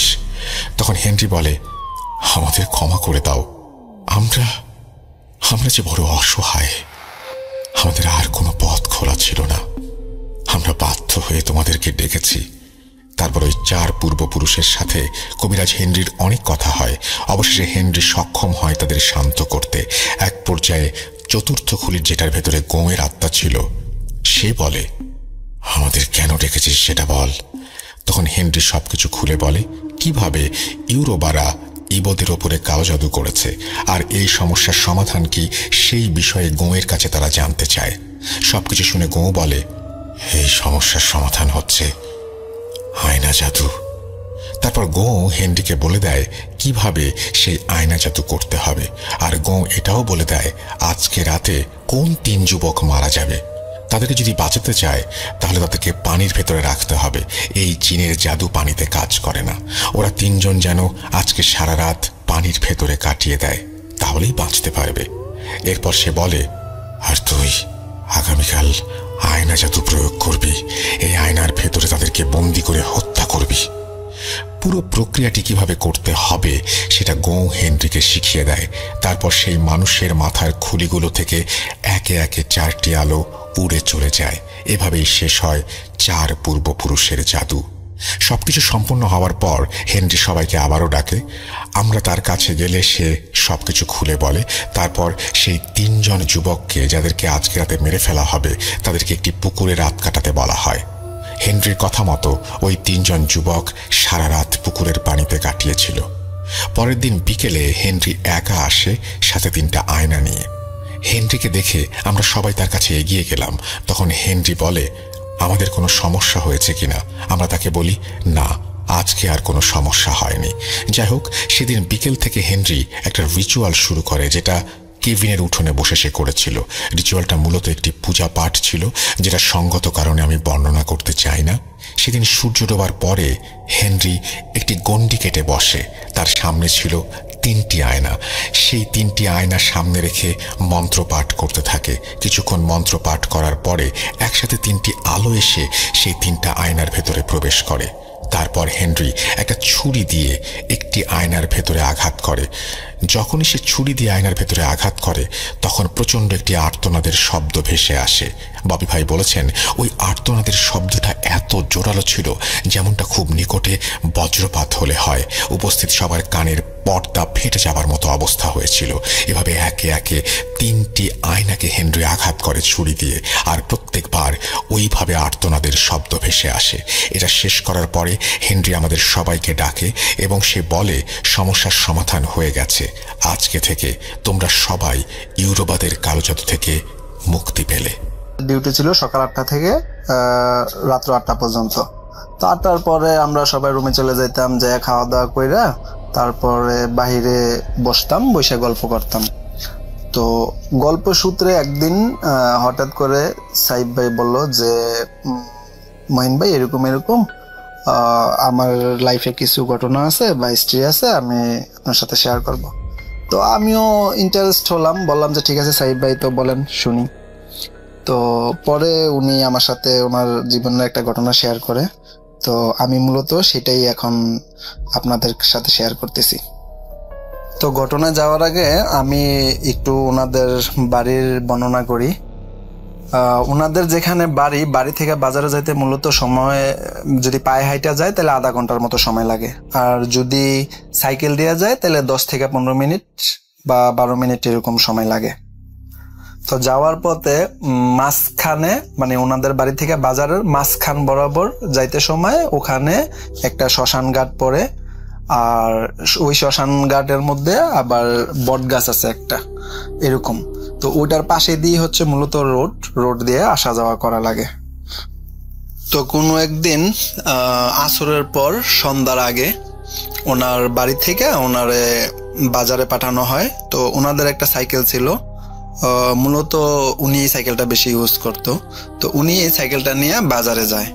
তো যাওয়ার পরে ওখান থেকে সামান যা যা নেয়, নিয়ে যখন উনি ব্যাক করবে ঠিক ততক্ষণে মাগরিবের আজান হয়ে গেছে, এরকম একটা অবস্থা। তো যাই হোক, ওই সময় ওনার তেমন একটা বয়স না। তো উনি আসতেছে সাইকেল নিয়ে, রাস্তা দিয়ে আসতেছে। তো এর মধ্যে যখন এই শ্মশান ঘাট পর্যন্ত আসার পরে হঠাৎ করে ওনার সাইকেলটা মানে ভার হয়ে যায় বলতে, নর্মালি আমরা যখন সাইকেল চালাই, একলা যখন চালাই তখন কিন্তু সাইকেল অনেক পাতলা থাকে, আর যখন সাইকেলের পেছনে কেউ বসা অবস্থায় থাকে তখন কিন্তু সাইকেলটা একটু ভার হয় বা একটু ওজন লাগে। তো উনি ওই শ্মশান ঘাট পর্যন্ত যখন আসে, শ্মশান ঘাটে দিয়ে মানে শ্মশান ঘাট আসার পরে ওনার সাইকেলটা ভার হয়ে যায়। তো পরে উনি বুঝতে পারে যে শ্মশান ঘাটের থেকে মানে আসার পরের থেকে ওনার সাইকেলটা ভার।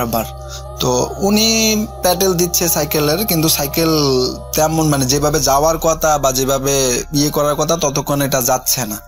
তো উনি এক পর্যায়ে অনুভব করে যে ওনার সাইকেলে কেউ আছে, কিন্তু উনি যখন ঘাড় ফেরায় কারোরে দেখতেও পারে না। তো ওনার অনেক পরিশ্রম হচ্ছিল, উনি যতই চেষ্টা করতেছিল সামনের দিকে আগানোর, সাইকেল মানে যেরকমটা যাওয়ার কথা ছিল কোনোভাবেই যাচ্ছে না, আর ওনার শরীরটাও অনেকটা ভার হয়ে যায়। তো যাই হোক, উনি অনেক কষ্টে চাপতে পরে একটা সময় বাড়ির পাশাপাশি যখন আসে, বাড়িতে প্রবেশ করব, ঠিক ওই মুহূর্তে হঠাৎ করে সাইকেলটা পাতলা হয়ে যায়, হালকা হয়ে যায়। উনি এটা ফিল করে যে ওনার সাইকেলের মধ্যে এতক্ষণ কেউ ছিল বা বসা ছিল, আর এখন হুট করে মানে নাইমে গেল। কিন্তু উনি কিন্তু তাকাই ছিল পেছনের দিকে, চাইছিল, উনি কাউরেই তখনও দেখতে পায় নাই। তো যাই হোক, এভাবে উনি একটা ভালো ভয় পায়। পরে উনি ওনার বাসায় যাওয়ার পর ওনার আম্মার সাথে শেয়ার করে যে এরকম এই ঘটনা হয়েছে। তো পরে ওনার আম্মা কিছু সূরা কেরাত পরে ওনারা একটু ঝাড়াই টাড়াই দেয়। তো ওই দিনকার মতো ওইটা স্বাভাবিক হয়ে যায়। ঘটনা 2, উনি একদিন শুয়ে রইছে রাত্রের বেলা, নর্মালি খাওয়া দাওয়ার পরে যা হয় গ্রামগঞ্জে, শুয়ে পড়ার পরে তো তখনকার সময় মশা ছিল, আর গ্রামগঞ্জে এমনি তো মশারি টানাই শোয় বেশিরভাগ। তো উনি শোয়ার পরে হঠাৎ ফলো করলো যে মশারির এক কোণা দিয়া দেখা যাচ্ছে যে একটু আলোর মতো দেখা যাচ্ছে। তো উনি ভাবতেছে যে এটা কি কি হইতে, তো পরে উনি মানে বুঝে উঠতে পারতেছে না যে জিনিসটা কি, মানে একটু আলোর মতো এরকম দেখা যাচ্ছে। আর এটা মানে এরকম দেখা যাচ্ছে যে মশারির ভিতরে আইসা প্রবেশ করতেছে কিংবা উঠতেছে, জিনি পোকা যেরকম হয় না দেশ গ্রামে, সেম এরকম, কিন্তু এটা জিনি পোকা না, উনি এটা স্পষ্ট দেখতেছে। আর সাথে আরেকটা জিনিস হলো কি, উনি মানে যখন থেকে এটা দেখতেছে তখন থেকে ওনার রুমের মধ্যে এরকম অবস্থা, অনেক সুন্দর একটা গন্ধ আসতেছে, পুরা রোম গন্ধে পুড়ে গেছে, মানে এরকম অবস্থা। তো উনি মোটামুটি ভয় পায় আবার কিছু বলতেও পারে না। আর আসলে এরকম সিচুয়েশনে যারা পড়ে তারা তো এটা বলার মতো না। তো এই হচ্ছে মানে ওই সিচুয়েশন। পরে একটা সময় উনি চিৎকার দেওয়ার পরে ওনার পাশে যারা আছে তারা আসার পরে বলে যে কি হয়েছে। পরে আইসা দেখে যে আসলে কোনো কিছুই নাই। তো পরে উনি বিস্তারিত বলে যে হ্যাঁ এরকম আমি দেখছি। কিন্তু রাসেল ভাই ঘটনা হচ্ছে ওনার আশেপাশের যারা আসে ততক্ষণ পর্যন্ত আইসা ওনারাও কিন্তু রুমের মধ্যে সেই গ্রানটা পায়, মানে এটা একটা অন্য রকমের গ্রান বা অন্য রকমের ফ্লেভার যেটা তারা আইসা পায়। তো ওইভাবে দ্বিতীয় ঘটনাটাও এখানে শেষ হয়। পরবর্তীতে ওনারে ঝাড়ফুঁক করা হয়, ওনার পারিবারিক ভাবে বা পানি পড়া দেওয়া হয়, উনি খায়। তো এরপরের থেকে রাসেল ভাই যেটা হয়, উনি যখনই একলা থাকতো কিংবা একলা বসে থাকতো বা একলা কোথাও যাইতেছে, তো উনি মাঝে মধ্যেই এই ঘটনাটা ঘটতো ওনার সাথে, মানে উনি যেই গ্রানটা ওই দিন পাইছিল রুমের মধ্যে শোয়া অবস্থায়, ওই গ্রানটা উনি পাইতো। আর উনি যখনই এই গ্রানটা পাইতো তখন উনি বুঝতে পারতো যে ওনার আশেপাশে কেউ একজন আছে কিংবা কারো উপস্থিতি আছে, কিন্তু উনি চোখে দেখতো না। তবে উনি ওই গ্রানটা যখন পাইতো তখনই উনি এটা বুঝতে পারতো যে হ্যাঁ এখন আশেপাশে কেউ হয়তো আছে, আর মানে ওনার শরীরটাই ভার হয়ে যায়। যাই হোক, এভাবে ওনার সাথে চলতে থাকে। তো এরকম ওনার সাথে নাকি এরকম অসংখ্যবার হয়েছে, আর উনি এটার উপস্থিতি টের পাইতো।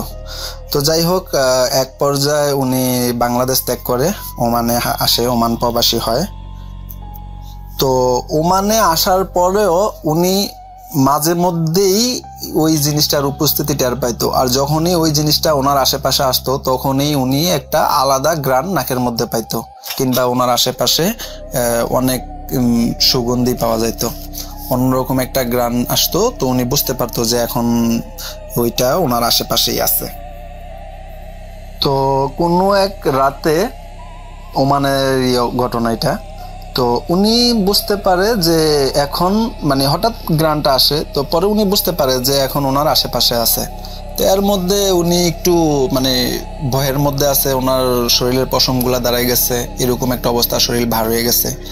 এর মধ্যে হালকা জোনাক পড়ছিল, উনি যেটা আমার যেভাবে বলছিল।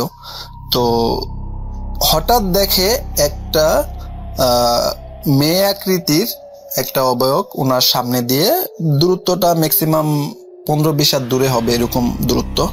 তো ওখান থেকে মানে আসতেছে অবস্থায় উনি দেখার পরে ওনার মোটামুটি শরীর বার হয়ে যায়, আর মানে উনি ওই স্মেলটাও পাচ্ছিল, ওই গন্ধটা আসতেছিল। তো পরে উনি দেখলো যে অবয়বটা ওনার সামনে দিয়ে আইসা ম্যাক্সিমাম 10-15 হাত দূরত্ব হবে, তো 3 বার একটু বেশি হইতে পারে। তো এরকম আইসা পাশেই একটা ঝাড় ছিল, ওই ঝাড়ের মধ্যে যাইয়া মানে ঢুকে গেল। তো পরে উনি তো এর আগেও এটার উপস্থিতি অনেকবারই টের পাইছে। তো ওই দিন ওনার মানে মনের মধ্যে একটা জাগলো যে আজকে দেখি এটা কি, আজকে দেখবো, কিংবা কোনো মানুষই কিনা, আবার গন্ধটাও আসলো, স্মেলটাও পাইলাম। তো পরে সে কি করলো, সাহস নিল, মনের মধ্যে সাহস নিয়া বললো যে দেখি আজকে কি হয়, যা হয় হইব না, দেখি কি। তো ওনার হাতে মোবাইল ছিল, উনি মোবাইলের ফ্ল্যাশ লাইট দিয়া পরে ওই ঝাড় পর্যন্ত গেল।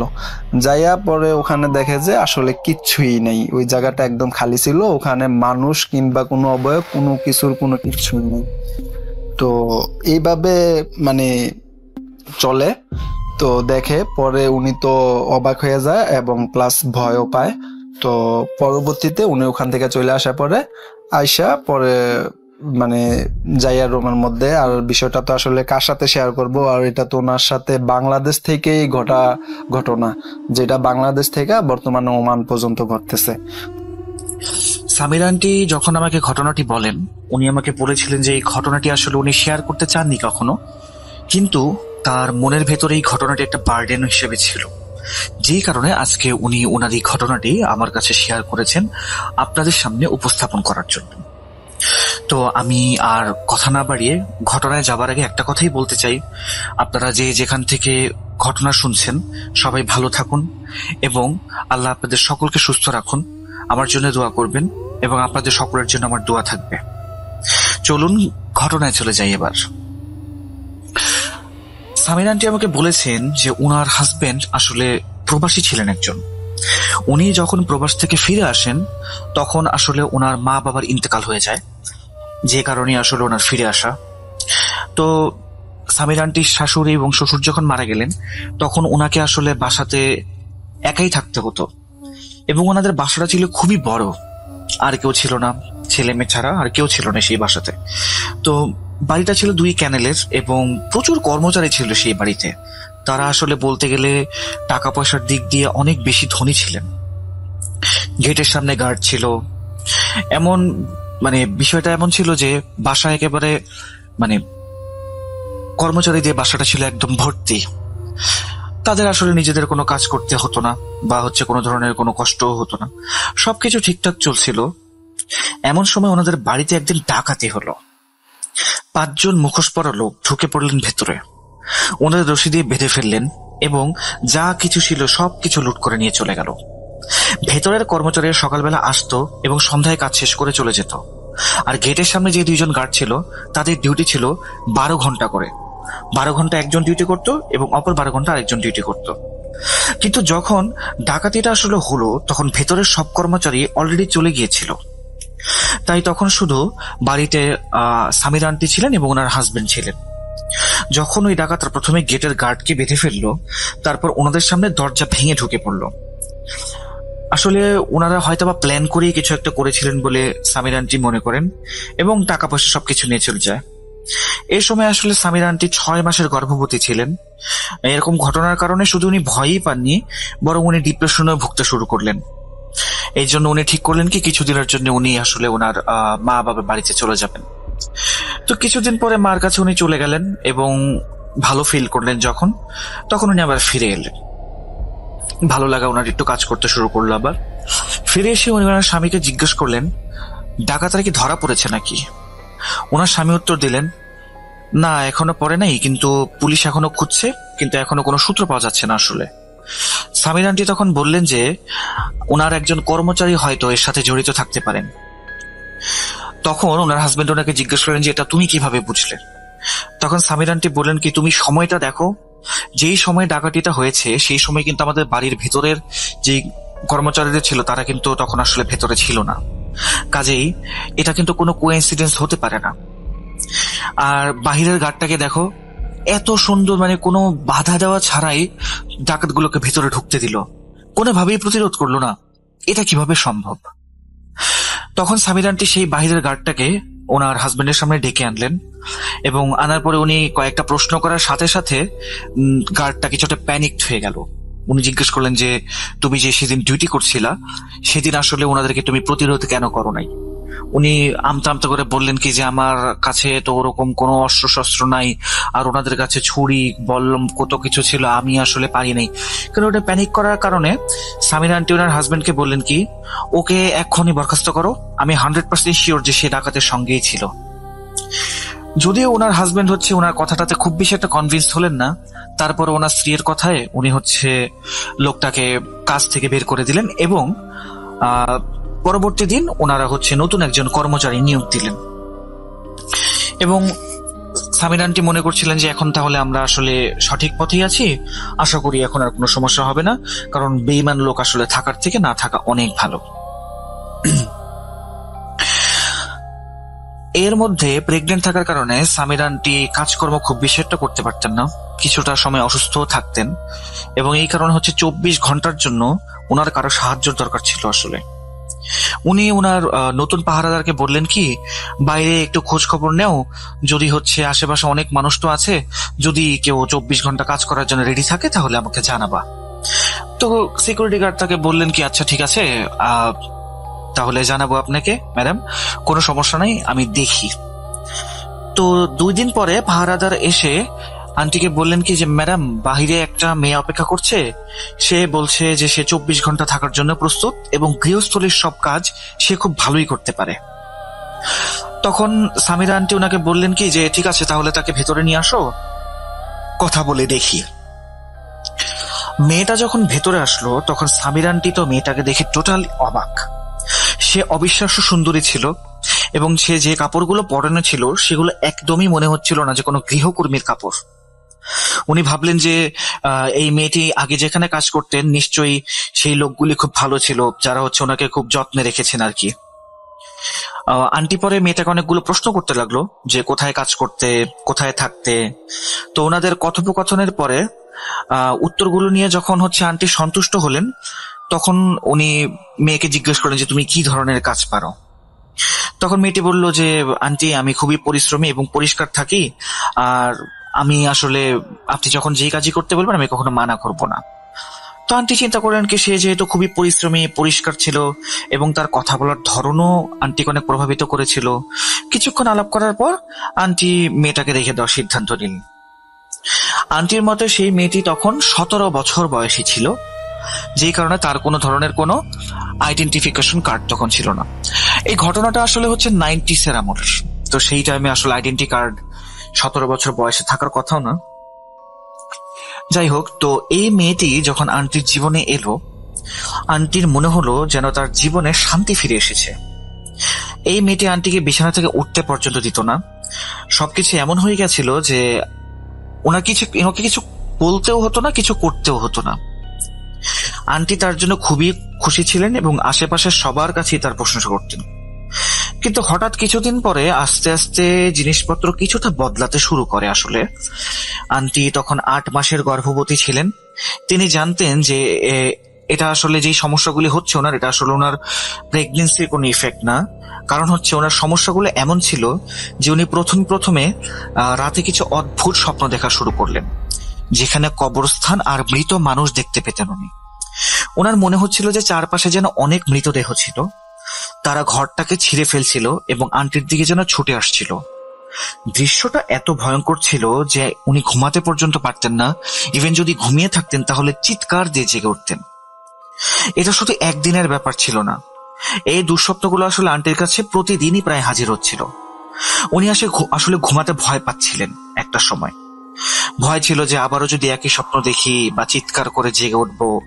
স্বপ্নগুলো আসলে ওনার কাছে এতটাই বাস্তবিক মনে হতো যে জেগে ওঠার পরও উনি মনে করতেন যে উনি এখনো আসলে মনে হয় বিপদেই আছেন।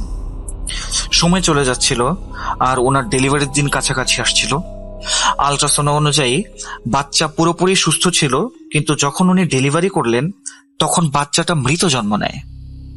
এবং শুধু মৃত নয়, বাচ্চাটা এমন ভাবে জন্ম নেয় যে হচ্ছে বাচ্চাটার শরীরের হাড় যেন সব চুরমার হয়ে গেছে। আর এই ঘটনাটা যেন গতকালকেই ঘটেছে এমন। কারণ এর আগে যখন পরীক্ষা নিরীক্ষা করা হয়েছিল তখন ডাক্তার বলেছিল কোনো সমস্যা নেই। ইভেন আগের দিনও হচ্ছে বাচ্চার হার্টবিট বা হচ্ছে বাচ্চার নড়াচড়া উনি ফিল করতে পারছিলেন। তাহলে এটা কিভাবে সম্ভব?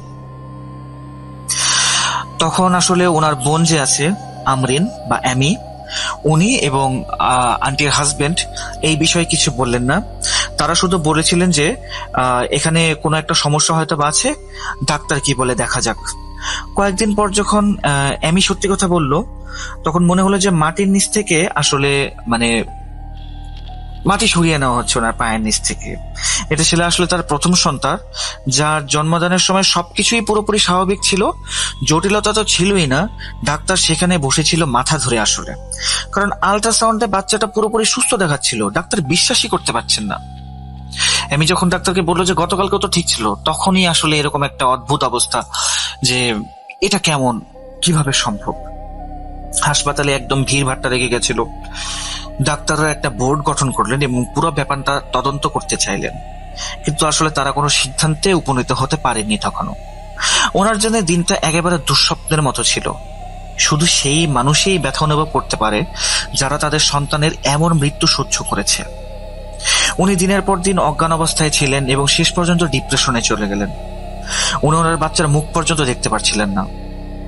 ওনার মা ওনাকে বলতেন, দেখো মা, তুমি যদি তাকে দেখো তাহলে তোমার মেজাজ আরো খারাপ হয়ে যেত, এই কারণে হচ্ছে তার চেহারা তোমাকে দেখতে দেয়নি। তাকে এই কারণে তাড়াতাড়ি দাফন করা হয়েছিল, কষ্ট পেতে অনেক। কিন্তু এরপর থেকে আমি আস্তে আস্তে আরো অদ্ভুত স্বপ্ন দেখা শুরু করলাম। আমি বারবার স্বপ্নে একটা শিশুকে দেখতাম যে একা একা হাঁটতো, আর সে দেখতে ছিল আমার বাচ্চাটার মতোই, ঠিক যেভাবে আমার মা বর্ণনা করেছিল আর কি ওনার কাছে। উনি এটা বলছেন আমাকে। প্রথমে মনে হয়েছিল যে হয়তো এটা ওনার মনের ভুল, যেমন মা শিশুর চিত্রায়ন করেছিলেন নিজের মনের ভেতরে স্বপ্নে, সেটাই হয়তোবা। কিন্তু তারপর এটা একটা রুটিন হয়ে গেল ওনার জন্য। প্রতিদিন সেই বাচ্চা শিশুটি স্বপ্নে আসতেন আন্টির এবং জিজ্ঞেস করতেন, মা তুমি আমাকে কেন মেরে ফেললে, বা আমাকে মরতে কেন দিলে। এই কণ্ঠস্বরটা ওনার এতটাই পরিচিত লাগতো যে উনি হচ্ছে 7-5 কিছু ভাবতেই পারতেন না। আর এই কারণে উনি হচ্ছে ওই বাচ্চাটার আওয়াজটাকে ওনার মাথা থেকে ঝেড়ে ফেলতেও পারতেন না। এক পর্যায়ে উনি সবকিছু ওনার হাজবেন্ডকে জানালেন এবং এরপর তিনি আমাকে বলেছিলেন যে ওনার হাজবেন্ড ওনাকে বলেছিলেন ওনার হাজবেন্ড নাকি এমন কোনো স্বপ্ন কখনো দেখেন নাই, বা হচ্ছে এটার কোনো কারণ উনি বুঝতে পারছেন না। ওনার হাজবেন্ডকে উনি বললেন যে আমি এমন স্বপ্ন দেখছি, কিন্তু আমি তো কখনো তোমার সাথে শেয়ার করিনি। আর বয়স্করা বলতো যে আসলে স্বপ্নের কথা শেয়ার করতে নেই, খারাপ স্বপ্নের কথা। তো উনি এই সমস্ত বলে বলে এতটাই অস্থির হয়ে পড়েছিলেন যে শান্তি পেতে ওনাকে ডাক্তারের প্রেসক্রাইব করা মেডিসিন পর্যন্ত খেতে হচ্ছিল। এছাড়া উনি ঘুমাতে পারতেন না এবং সবসময় মনের ভেতরে একটা ভয় থাকতো এবং উনি কোনো জায়গাতেই শান্তি পেতেন না। এই সময় সেই গৃহকর্মী, বাই দ্য ওয়ে সেই গৃহকর্মীটার নাম ছিল ফারিহা। তো সেই সময় সেই গৃহকর্মী ফারিহা ওনার খুবই যত্ন নেওয়া শুরু করলো। তো রাতের বেলা তার জন্য জেগে থাকতো মেয়েটা, দিনের বেলাতেও সবসময় পাশে থাকতো, যা কিছুই দরকার হতো তাই করতো। এমন সুন্দর আচরণ এবং এমন সুন্দর তার কাজকর্মের অবস্থা দেখে আন্টি কি করলেন, মেয়েটার বেতন হচ্ছে ডাবল করে দিলেন। এই চিন্তা করে যে যদি সেই টাইমে আমাকে ছেড়ে চলে যায় বা হচ্ছে কোনোভাবে কাজ ছেড়ে দেয় তাহলে তো হয়তো আমি পাগল হয়ে যাব। উনি এটা বলেছিলেন যে উনি শুধু আশা করছিলেন যে এভাবে যেন উনি পুরোপুরি ভেঙে না পড়েন। এতদিন যা ঘটেছে এসব কিছু তো ওনার মাথায় আটকেই ছিল। তারপরে হচ্ছে ওনার বাচ্চাটাও মারা গেল, এই জন্য উনি হচ্ছে মনমরা। আর এই মেয়েটাও যদি এখন চলে যায় তাহলে হচ্ছে আসলে ওনার অবস্থা খুব খারাপ হয়ে যাবে। তো একদিন এরকম চলতে থাকার পরে উনি হচ্ছে ওনার কাপড়ে কিছু একটা অনুভব করলেন, মানে হচ্ছে কিছু একটা শক্ত কিছু একটা অনুভব করলেন এবং উনি বললেন কি যেটা অ্যাকচুয়ালি হতে পারে কোনো একটা তাবিজ। তো তাবিজ যখন ওনার কাছে মনে হলো তখন উনি এটা চিন্তা করলেন যে কাপড়ের ভেতরে সেলাই করে এই তাবিজ ঢোকানো, তাহলে এটা আসলে কি ঘটনা। আসলে আন্টির বাসায় কাপড় ধোয়ার জন্য একজন গৃহকর্মী ছিল, ইস্ত্রি করার জন্য একজন এবং সেলাই কাজ করার জন্য একজন ছিল। আর 24 ঘন্টা 7 দিন হচ্ছে যে এই গৃহকর্মীটা তার সাথে থাকতো, তাকে উনি ডেকে নিলেন এই তাবিজ জিনিসটা দেখানোর জন্য।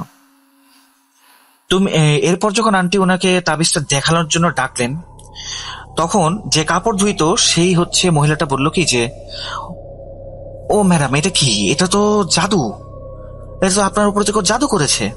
আমি তাকে জিজ্ঞেস মানে আন্টি তাকে জিজ্ঞেস করলেন যে তুমি এটা কি বলছো, জাদু কিভাবে হয়, তুমি জাদু সম্পর্কে কি জানো।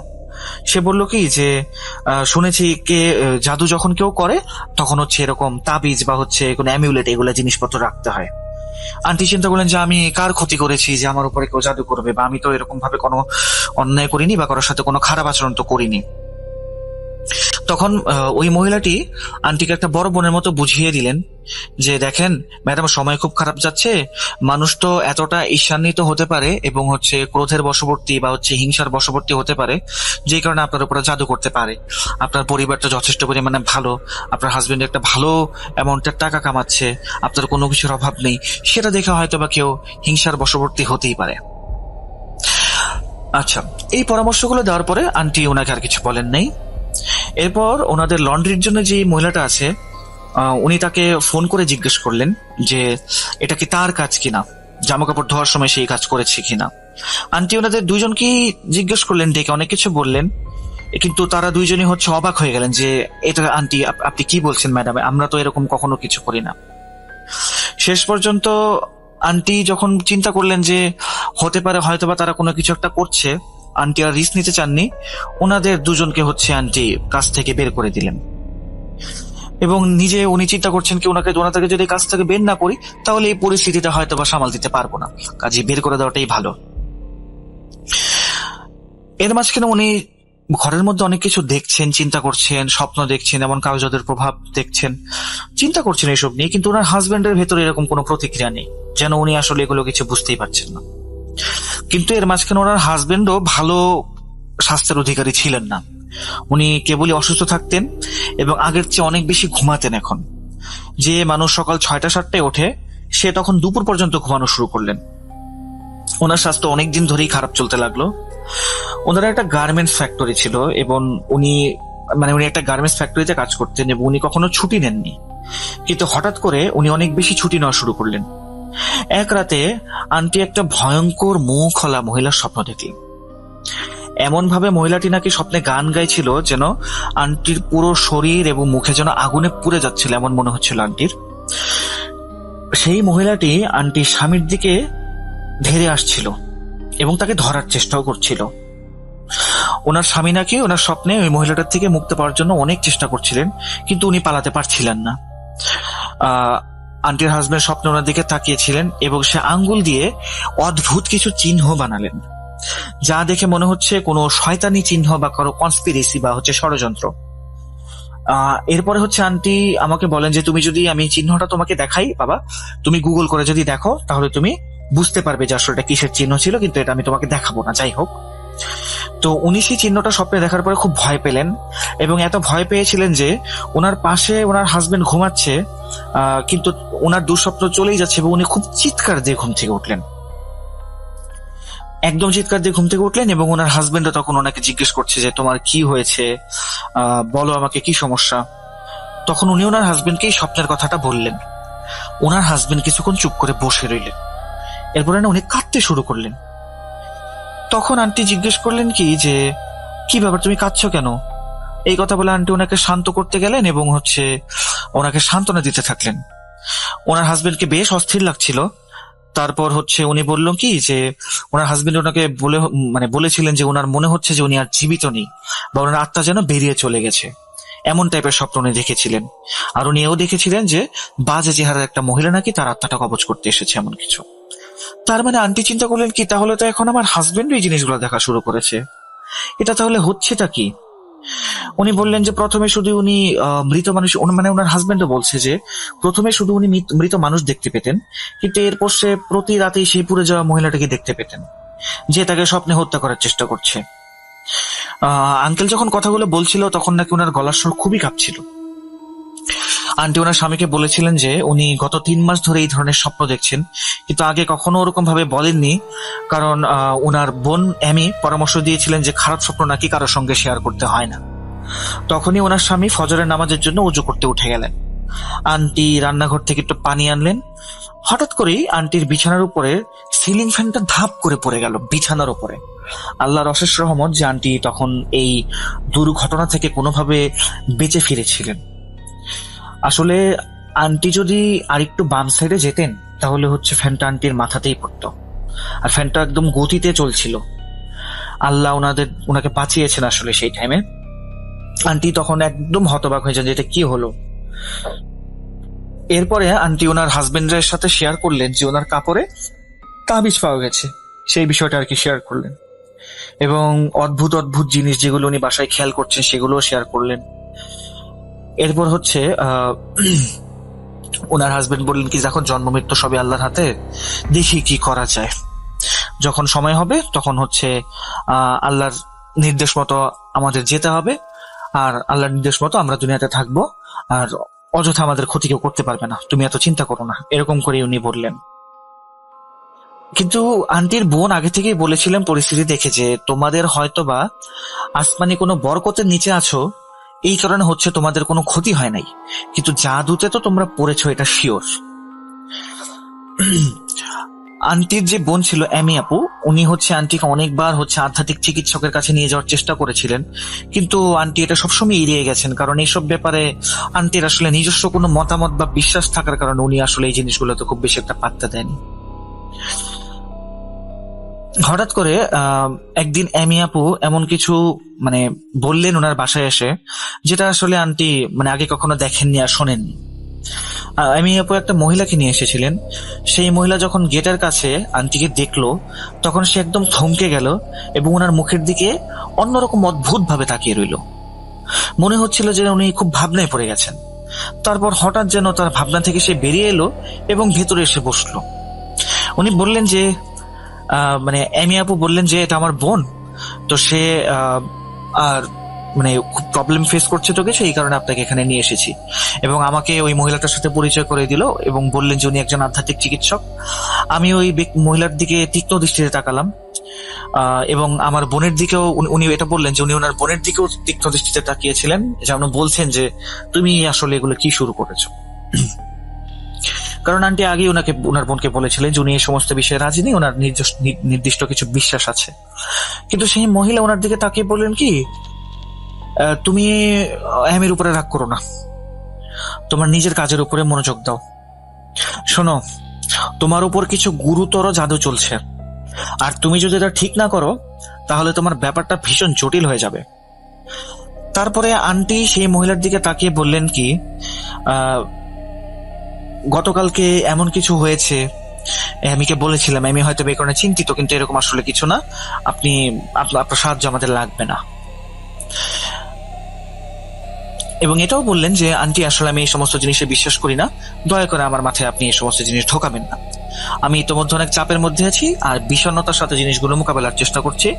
I am trying to heal myself and my family, so please leave us alone, এরকম করে বলেছিলেন। ওই মহিলাটি তখন বলে কি যে মামনি, এটা শুধু বিষণ্ণতা না, আর তুমি যে কল্পনাগুলো করছো না, তোমার সাথে যা হচ্ছে এগুলো কোনো সাধারণ বিষয় না, এগুলো হচ্ছে জাদু। যদি কখনো দরকার পড়ে আমাকে ডেকো। এই কথা বলে মহিলাটি চলে গেলেন। এরপর হচ্ছে আন্টি ওই মহিলার সামনে 2 হাত জোর করে বললেন কি যে আপনি দয়া করে থামেন, আমার সহ্য হচ্ছে না, আমি খুবই সদয় মানুষ, আপনি মানে চলে যেতে পারেন, আমি আপনাকে কিছুই বলবো না, আপনি চলে যান। আন্টি তখন যাওয়ার আগে বললেন কি যে শোনো বাবা, আমার কথাগুলো ভালোভাবে শোনো, যদি তাড়াতাড়ি চিকিৎসা না করো তাহলে তোমার বাড়িতে কেউ মারা যাবে। এরপর আন্টি কাঁদতে কাঁদতে ওনাকে বললেন কি যে আপনি চলে যান, দয়া করে, আপনার কোনো চিকিৎসা দরকার নেই, কিচ্ছু দরকার নেই, আমি আপনার হাত পা ধরছি, আপনি চলে যান। এরপরে ওই মহিলাটা আর কি করবে, কিছু না করে উনি হচ্ছে চলে গেলেন।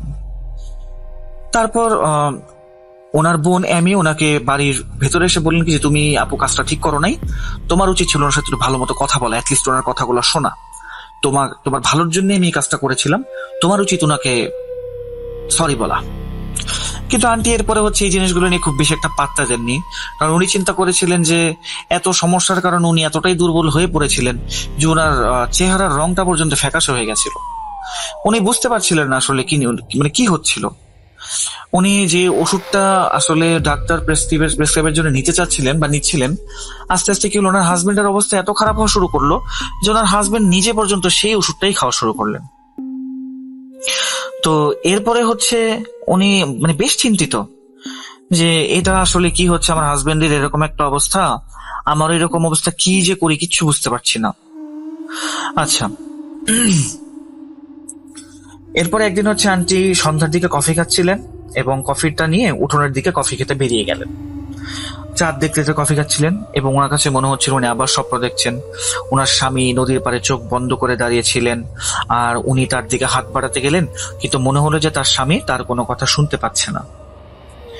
তো ওনার কাছে জিনিসটা অনেক স্বপ্নের মতো লাগছিল, কিন্তু আসলে ওনার হাজবেন্ড ওনার সামনেই তখন দাঁড়িয়েছিল। উনি পাহারাদারকে ডাকলেন, বললাম কি যে দ্রুত ওকে নিয়ে আসো, কারণ ওনার হাজবেন্ড হচ্ছে, আমি এখানে একটা জিনিস ভুল বলেছি, সেটা হচ্ছে উঠোন বলেছিলাম, আসলে উনি ছাদে ছিলেন, চাঁদ দেখছিলেন। তো ছাদের একদম কোনাতে চলে যাওয়ার কারণে উনি পাহারাদারকে বললেন কি যে তাড়াতাড়ি ওকে ধরে নিয়ে আসো, পড়ে যাবে আবার, চোখ বন্ধ করেছিলেন মনে হচ্ছে উনি। যাই হোক, এরপর হচ্ছে ওনার স্বামী চোখ বন্ধ করে তো ছিলেন এবং এমন ভাবে ইশারা করছিলেন যেমনটা সেই স্বপ্নে মহিলাটা করছিল। উনি দেখলেন কি যে এই মহিলাটা আঙ্গুল দিয়ে যেরকম শয়তানি সংকেত দিল না স্বপ্নের মধ্যে, ওনার হাজবেন্ড এরকম সংকেত দেওয়া শুরু করলেন। ওনার হাজবেন্ড কয়েক সেকেন্ডের মাঝে চোখ খুললেন এবং তার দিকে তাকালেন, তারপরে সংকেত দিলেন এবং 6 তলা থেকে উনি লাফ দিলেন। ওনাকে লাফ দিতে দেখে তো আন্টির অবস্থা একেবারেই খারাপ। যখন আস্তে আস্তে জ্ঞান ফিরল তখন আন্টি ওনাকে নিজের ঘরে আবিষ্কার করলেন এবং খবর পেলেন যে ওনার হাজবেন্ড আসলে ইতিমধ্যে ইন্তেকাল করেছেন ছাদ থেকে পড়ে গিয়ে। তখন অ্যামি আপু ওনার পাশে এসে বসলেন, কান্নাকাটি করছিলেন এবং তখনও যদিও পরিবারের পাশে থাকার কথা, তারপরে অ্যামি আপু ওনাকে বলেছিলেন কি যে আপা আমি তো তোমাকে আগেই বলেছিলাম, যদিও এটা এখন বলার সময় না, কিন্তু তুমি একটু ভেবে দেখো। কিন্তু আন্টি তখন অ্যামি আপুর কথা গ্রাহ্য করেননি। স্বামীর মৃত্যুর খবর শুনে উনি স্বাভাবিকলি খুবই শকে ছিলেন এবং উনি জানেন না যে কতদিন উনি এই ডিপ্রেশনটার ভেতরে ছিলেন। উনি সবসময় ওনার হাজবেন্ডের স্মৃতি নিয়েই বাসায় থাকতেন। এরপর উনি ওনার বাবার বাড়িতে চলে যান, যেহেতু এখানে থাকলে ওনার হাজবেন্ডের প্রতিটি স্মৃতি ওনার মনে পড়বে, সেই কারণে এখান থেকে কিছু দূরের জন্য উনি দূরে চলে গিয়েছিলেন। যখন বাড়ি ফিরে আসলেন, ওনার কাছে বাড়ি ফিরে আসার জন্য খুবই মন টানছিল যে ওনার হাজবেন্ডের কাপড় চোপড় উনি কতদিন ধরে দেখেন না। তো উনি বাড়ি ফিরে আসলেন। তারপর সেই 24 ঘন্টা যে কাজ করতো সেই মেয়েটা দেখলেন যে বাসায় আসার পরে দেখলেন যে মেয়েটা রান্না বান্না করছে। আন্টি তাকে বললেন কি যে ফারিহা মা 1 কাপ কফি বানায় দাও, তারপর আমি একটু শুভ মাত্র আসছি তো একটা কফি বানায় দাও আমাকে। তো এই বলে আন্টি ঘরে চলে গেলেন। তো যাওয়ার পরে সেখান থেকে উনি কি বললেন লিভিং রুমের দিকে যখন যাচ্ছেন তখন রান্নাঘর থেকে উল্টাপাল্টা কিছু আওয়াজ আসছে। মনে হচ্ছিল যেন কেউ কারোর সাথে ফোনে কথা বলছে, যেমনটা গোপনে যদি কেউ কথা বলে। আন্টি যদিও কারো পার্সোনাল বিষয়ে কোনো কিছু ইন্টারফেয়ার করতেন না, কিন্তু ওই দিন এই জিনিসটা ওনার একটু চিন্তা হলো যে গোপনে কথা বলছে, এটা আবার কি ধরনের কথাবার্তা। তো জানালার ওই পাশে আসলে কে, কার সাথেই বা কথা বলছে, কারণ এখন তো মোবাইল ফোনেরও যুগ ছিল না আসলে ওরকম। তো জানালার পাশে হয়তোবা কেউ এসছে যার সাথে কেউ হয়তোবা কথা বলছে। তো এরপরে যখন আন্টি ঘরে গিয়ে ফারিয়াকে জিজ্ঞেস করেন যে তুমি কি কারোর সাথে কথা বলছিলা, ও সরাসরি না করলো, বললো কি যে না আমি তো কারোর সাথে কথা বলি নেই ম্যাডাম, আমি নিজেই আসলে গান করছিলাম। আচ্ছা যাই হোক, এরপরে উনি একদিন ছাদে কাজ করছেন, ওই ফারিহা কাজ করছিল ছাদের উপরে। তো তখন উনি যখন পেছন থেকে আসলেন তখন উনি দেখলেন কি ছাদে অন্য একটা লোক দাঁড়িয়ে আছে এবং ফারিহা তার সাথে দাঁড়িয়ে। সে বলছে যে ওনার তো হাজবেন্ড তো মারা গেছে, এবার আন্টির পালা, আন্টি মরলেই আমার প্রতিশোধ পুরাপুরি মিটে যাবে। তো এই কথা শুনে তো আন্টি একেবারে অবাক যে এটা কি বলছে। আন্টি সাথে সাথে ওনার মেয়েটার চুলের মুষ্টিটা ধরে ফেললেন এবং টান দিয়ে তাকে বের করে আনলেন এবং গার্ডের সামনে বসিয়ে গার্ডকে বললেন কি যে এটার উপরে নজর রাখো। এরপর উনি ওনার ভাইকে এবং অ্যামি আপুকে ফোন দিয়ে দ্রুত আসতে বললেন। অ্যামি আপু এবং আন্টির ভাই দুজনেই চলে এলেন। যখন আন্টি ওনাদেরকে সবকিছু খুলে বললেন তখন ওনার ভাই রেগে গিয়ে পুলিশের ভয় দেখানো শুরু করলো মেয়েটাকে বললো তাড়াতাড়ি সবকিছু বল, না হলে পুলিশ দিয়ে তোকে এখন ধরাবো। প্রথমে সে সবকিছু অস্বীকার করলেও কিছুক্ষণ পরে যখন আমরা পুলিশের কাছে যাওয়ার চিন্তা ভাবনা করছিলাম তখন সে মাপ চেয়ে কাঁদতে শুরু করলো। আন্টি বললেন, তখন মেয়েটা বলতে লাগলো যে তাকে যদি ছেড়ে দেওয়া হয় তবে সে সবকিছু স্বীকার করবে। তখন আন্টি তাকে বললেন কি যে তাড়াতাড়ি এসে সবকিছু বল, তুমি এখন পর্যন্ত যা কিছু করেছো সবকিছু আমাদেরকে বলো। এরপরে মেয়েটা কি করলো, ঘরের বিভিন্ন জায়গা থেকে নানান ধরনের তাবিজ তুলে আনলো এবং এমন এমন কথা বলছিল যেগুলো শুনে আসলে আন্টির পায়ের তলা থেকে মাটি সরে যাচ্ছিল। ওনাদের গৃহকর্মী ওনাদের উপরে জাদু করেছে এবং শুধু জাদু না, সে নাকি নিজেই করেছে। যেভাবে সে ব্যাখ্যা করছিল তার আন্টির যেন রক্ত জমে যাচ্ছিল শরীরের ভিতরে।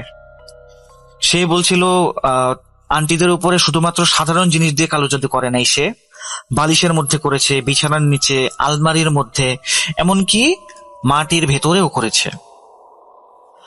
আন্টি বললেন কি যে আর যে তাবিজগুলো আছে সবগুলি বের কর। 15-20 মিনিট পরে সে তাবিজগুলো সব আবার বের করে নিয়ে আসলো, টেবিলের উপরে রেখে দিলেন। আন্টি মাথায় হাত ধরে বসে পড়লেন। তারপরে আন্টির ভাই দ্রুত ওই মেয়েটাকে বললো কি আর কি কি সমস্যা আছে সবকিছু বের কর, আর তুই এটা কেন করেছিস বল। সে বলতে শুরু করলো যে সে মৃতদেহের কাটা এবং ছাই মিশিয়ে নাকি আন্টিদেরকে এবং তাদের পুরো পরিবারকেই খাওয়াতেন ওই জাদুকর মেয়েটা। সেই মুহূর্তেও নাকি আন্টির হাতে কফি ছিল। কফির মগটা আন্টির হাত থেকে পড়ে গেল এবং আন্টি বমি করতে চাচ্ছিলেন। এমন সময় তার আন্টির ভাই বললেন কি দ্রুত অন্য কিছু নিয়ে আসতে, যেন ভেতরে গিয়ে কফির ক্যান খুলে আনতে বললেন আর কি। ক্যানটি খুলে দেখা গেল আসলেই সেখানে হাড় জাতীয় কিছু একটা ছিল। মানে একটার পর একটা শকিং নিউজ আর কি। মেয়েটা বলেছিল যে আপনার যে বাচ্চাটা ছিল সেটাকে আমিই মেরেছি, আপনার স্বামীকে আমিই মেরেছি। আমি আন্টি এই কথা শোনার পরে আন্টি চিন্তা করছিলেন কি যে আমার জীবনে এটা কি হলো, আসলে এটা কেন হলো। এই কথা চিন্তা করে আন্টি মেয়েটার গালে গিয়ে একটা জোরে থাপ্পড় মারলেন এবং বললেন কি যে তুই এটা কেন করলি, আমরা তো তোর যত্ন নিতাম, তুই আমাদের বাড়িতে খাইতি, তুই আমাদের বাড়িতে থাকতি, তোরে তো কোনো কিছুর অভাব রাখি নাই, তুই এই কাজ কেন করলি। ফারিয়া বলতে শুরু করলো যে আমি এসব করেছি রিভেঞ্জ নেওয়ার জন্য বা প্রতিশোধ নেওয়ার জন্য। আন্টি জিজ্ঞেস করেন যে কিসের প্রতিশোধ। সে বলল কি আমি সেই দারোয়ানের মেয়ে যাদেরকে তোমরা চোরের সাথে বা ডাকাতের সাথে সংযোগ আছে সন্দেহ করে বের করে দিয়েছিলে, আমি তার মেয়ে। আমার বাবা এই ঘটনার পরে এতটা লজ্জায় পড়েছিল যে এলাকায় জানাজানি হওয়ার পর আমার বাবা কোনো ধরনের কোনো কাজ আর পান নাই, আমাদের ভাই বোনদের ভরণ পোষণ উনি করতে পারেন নাই এবং এই কষ্টে একদিন উনি আত্মহত্যা করেন। তো এই কথা শুনে আন্টি তো একেবারে চুপ। মেয়েটি পরে বলছে কি যে আর আমার বাবা এইভাবে মারা যাওয়ার পরে কি আমি প্রতিশোধ নিব না, তোমরা যদি আর কিছুদিন অপেক্ষা করতে তাহলে তোমরাও মারা যেতে সবাই। মেয়েটার মুখে এই কথা শুনে আন্টির মুখে আর কোনো কথা নেই।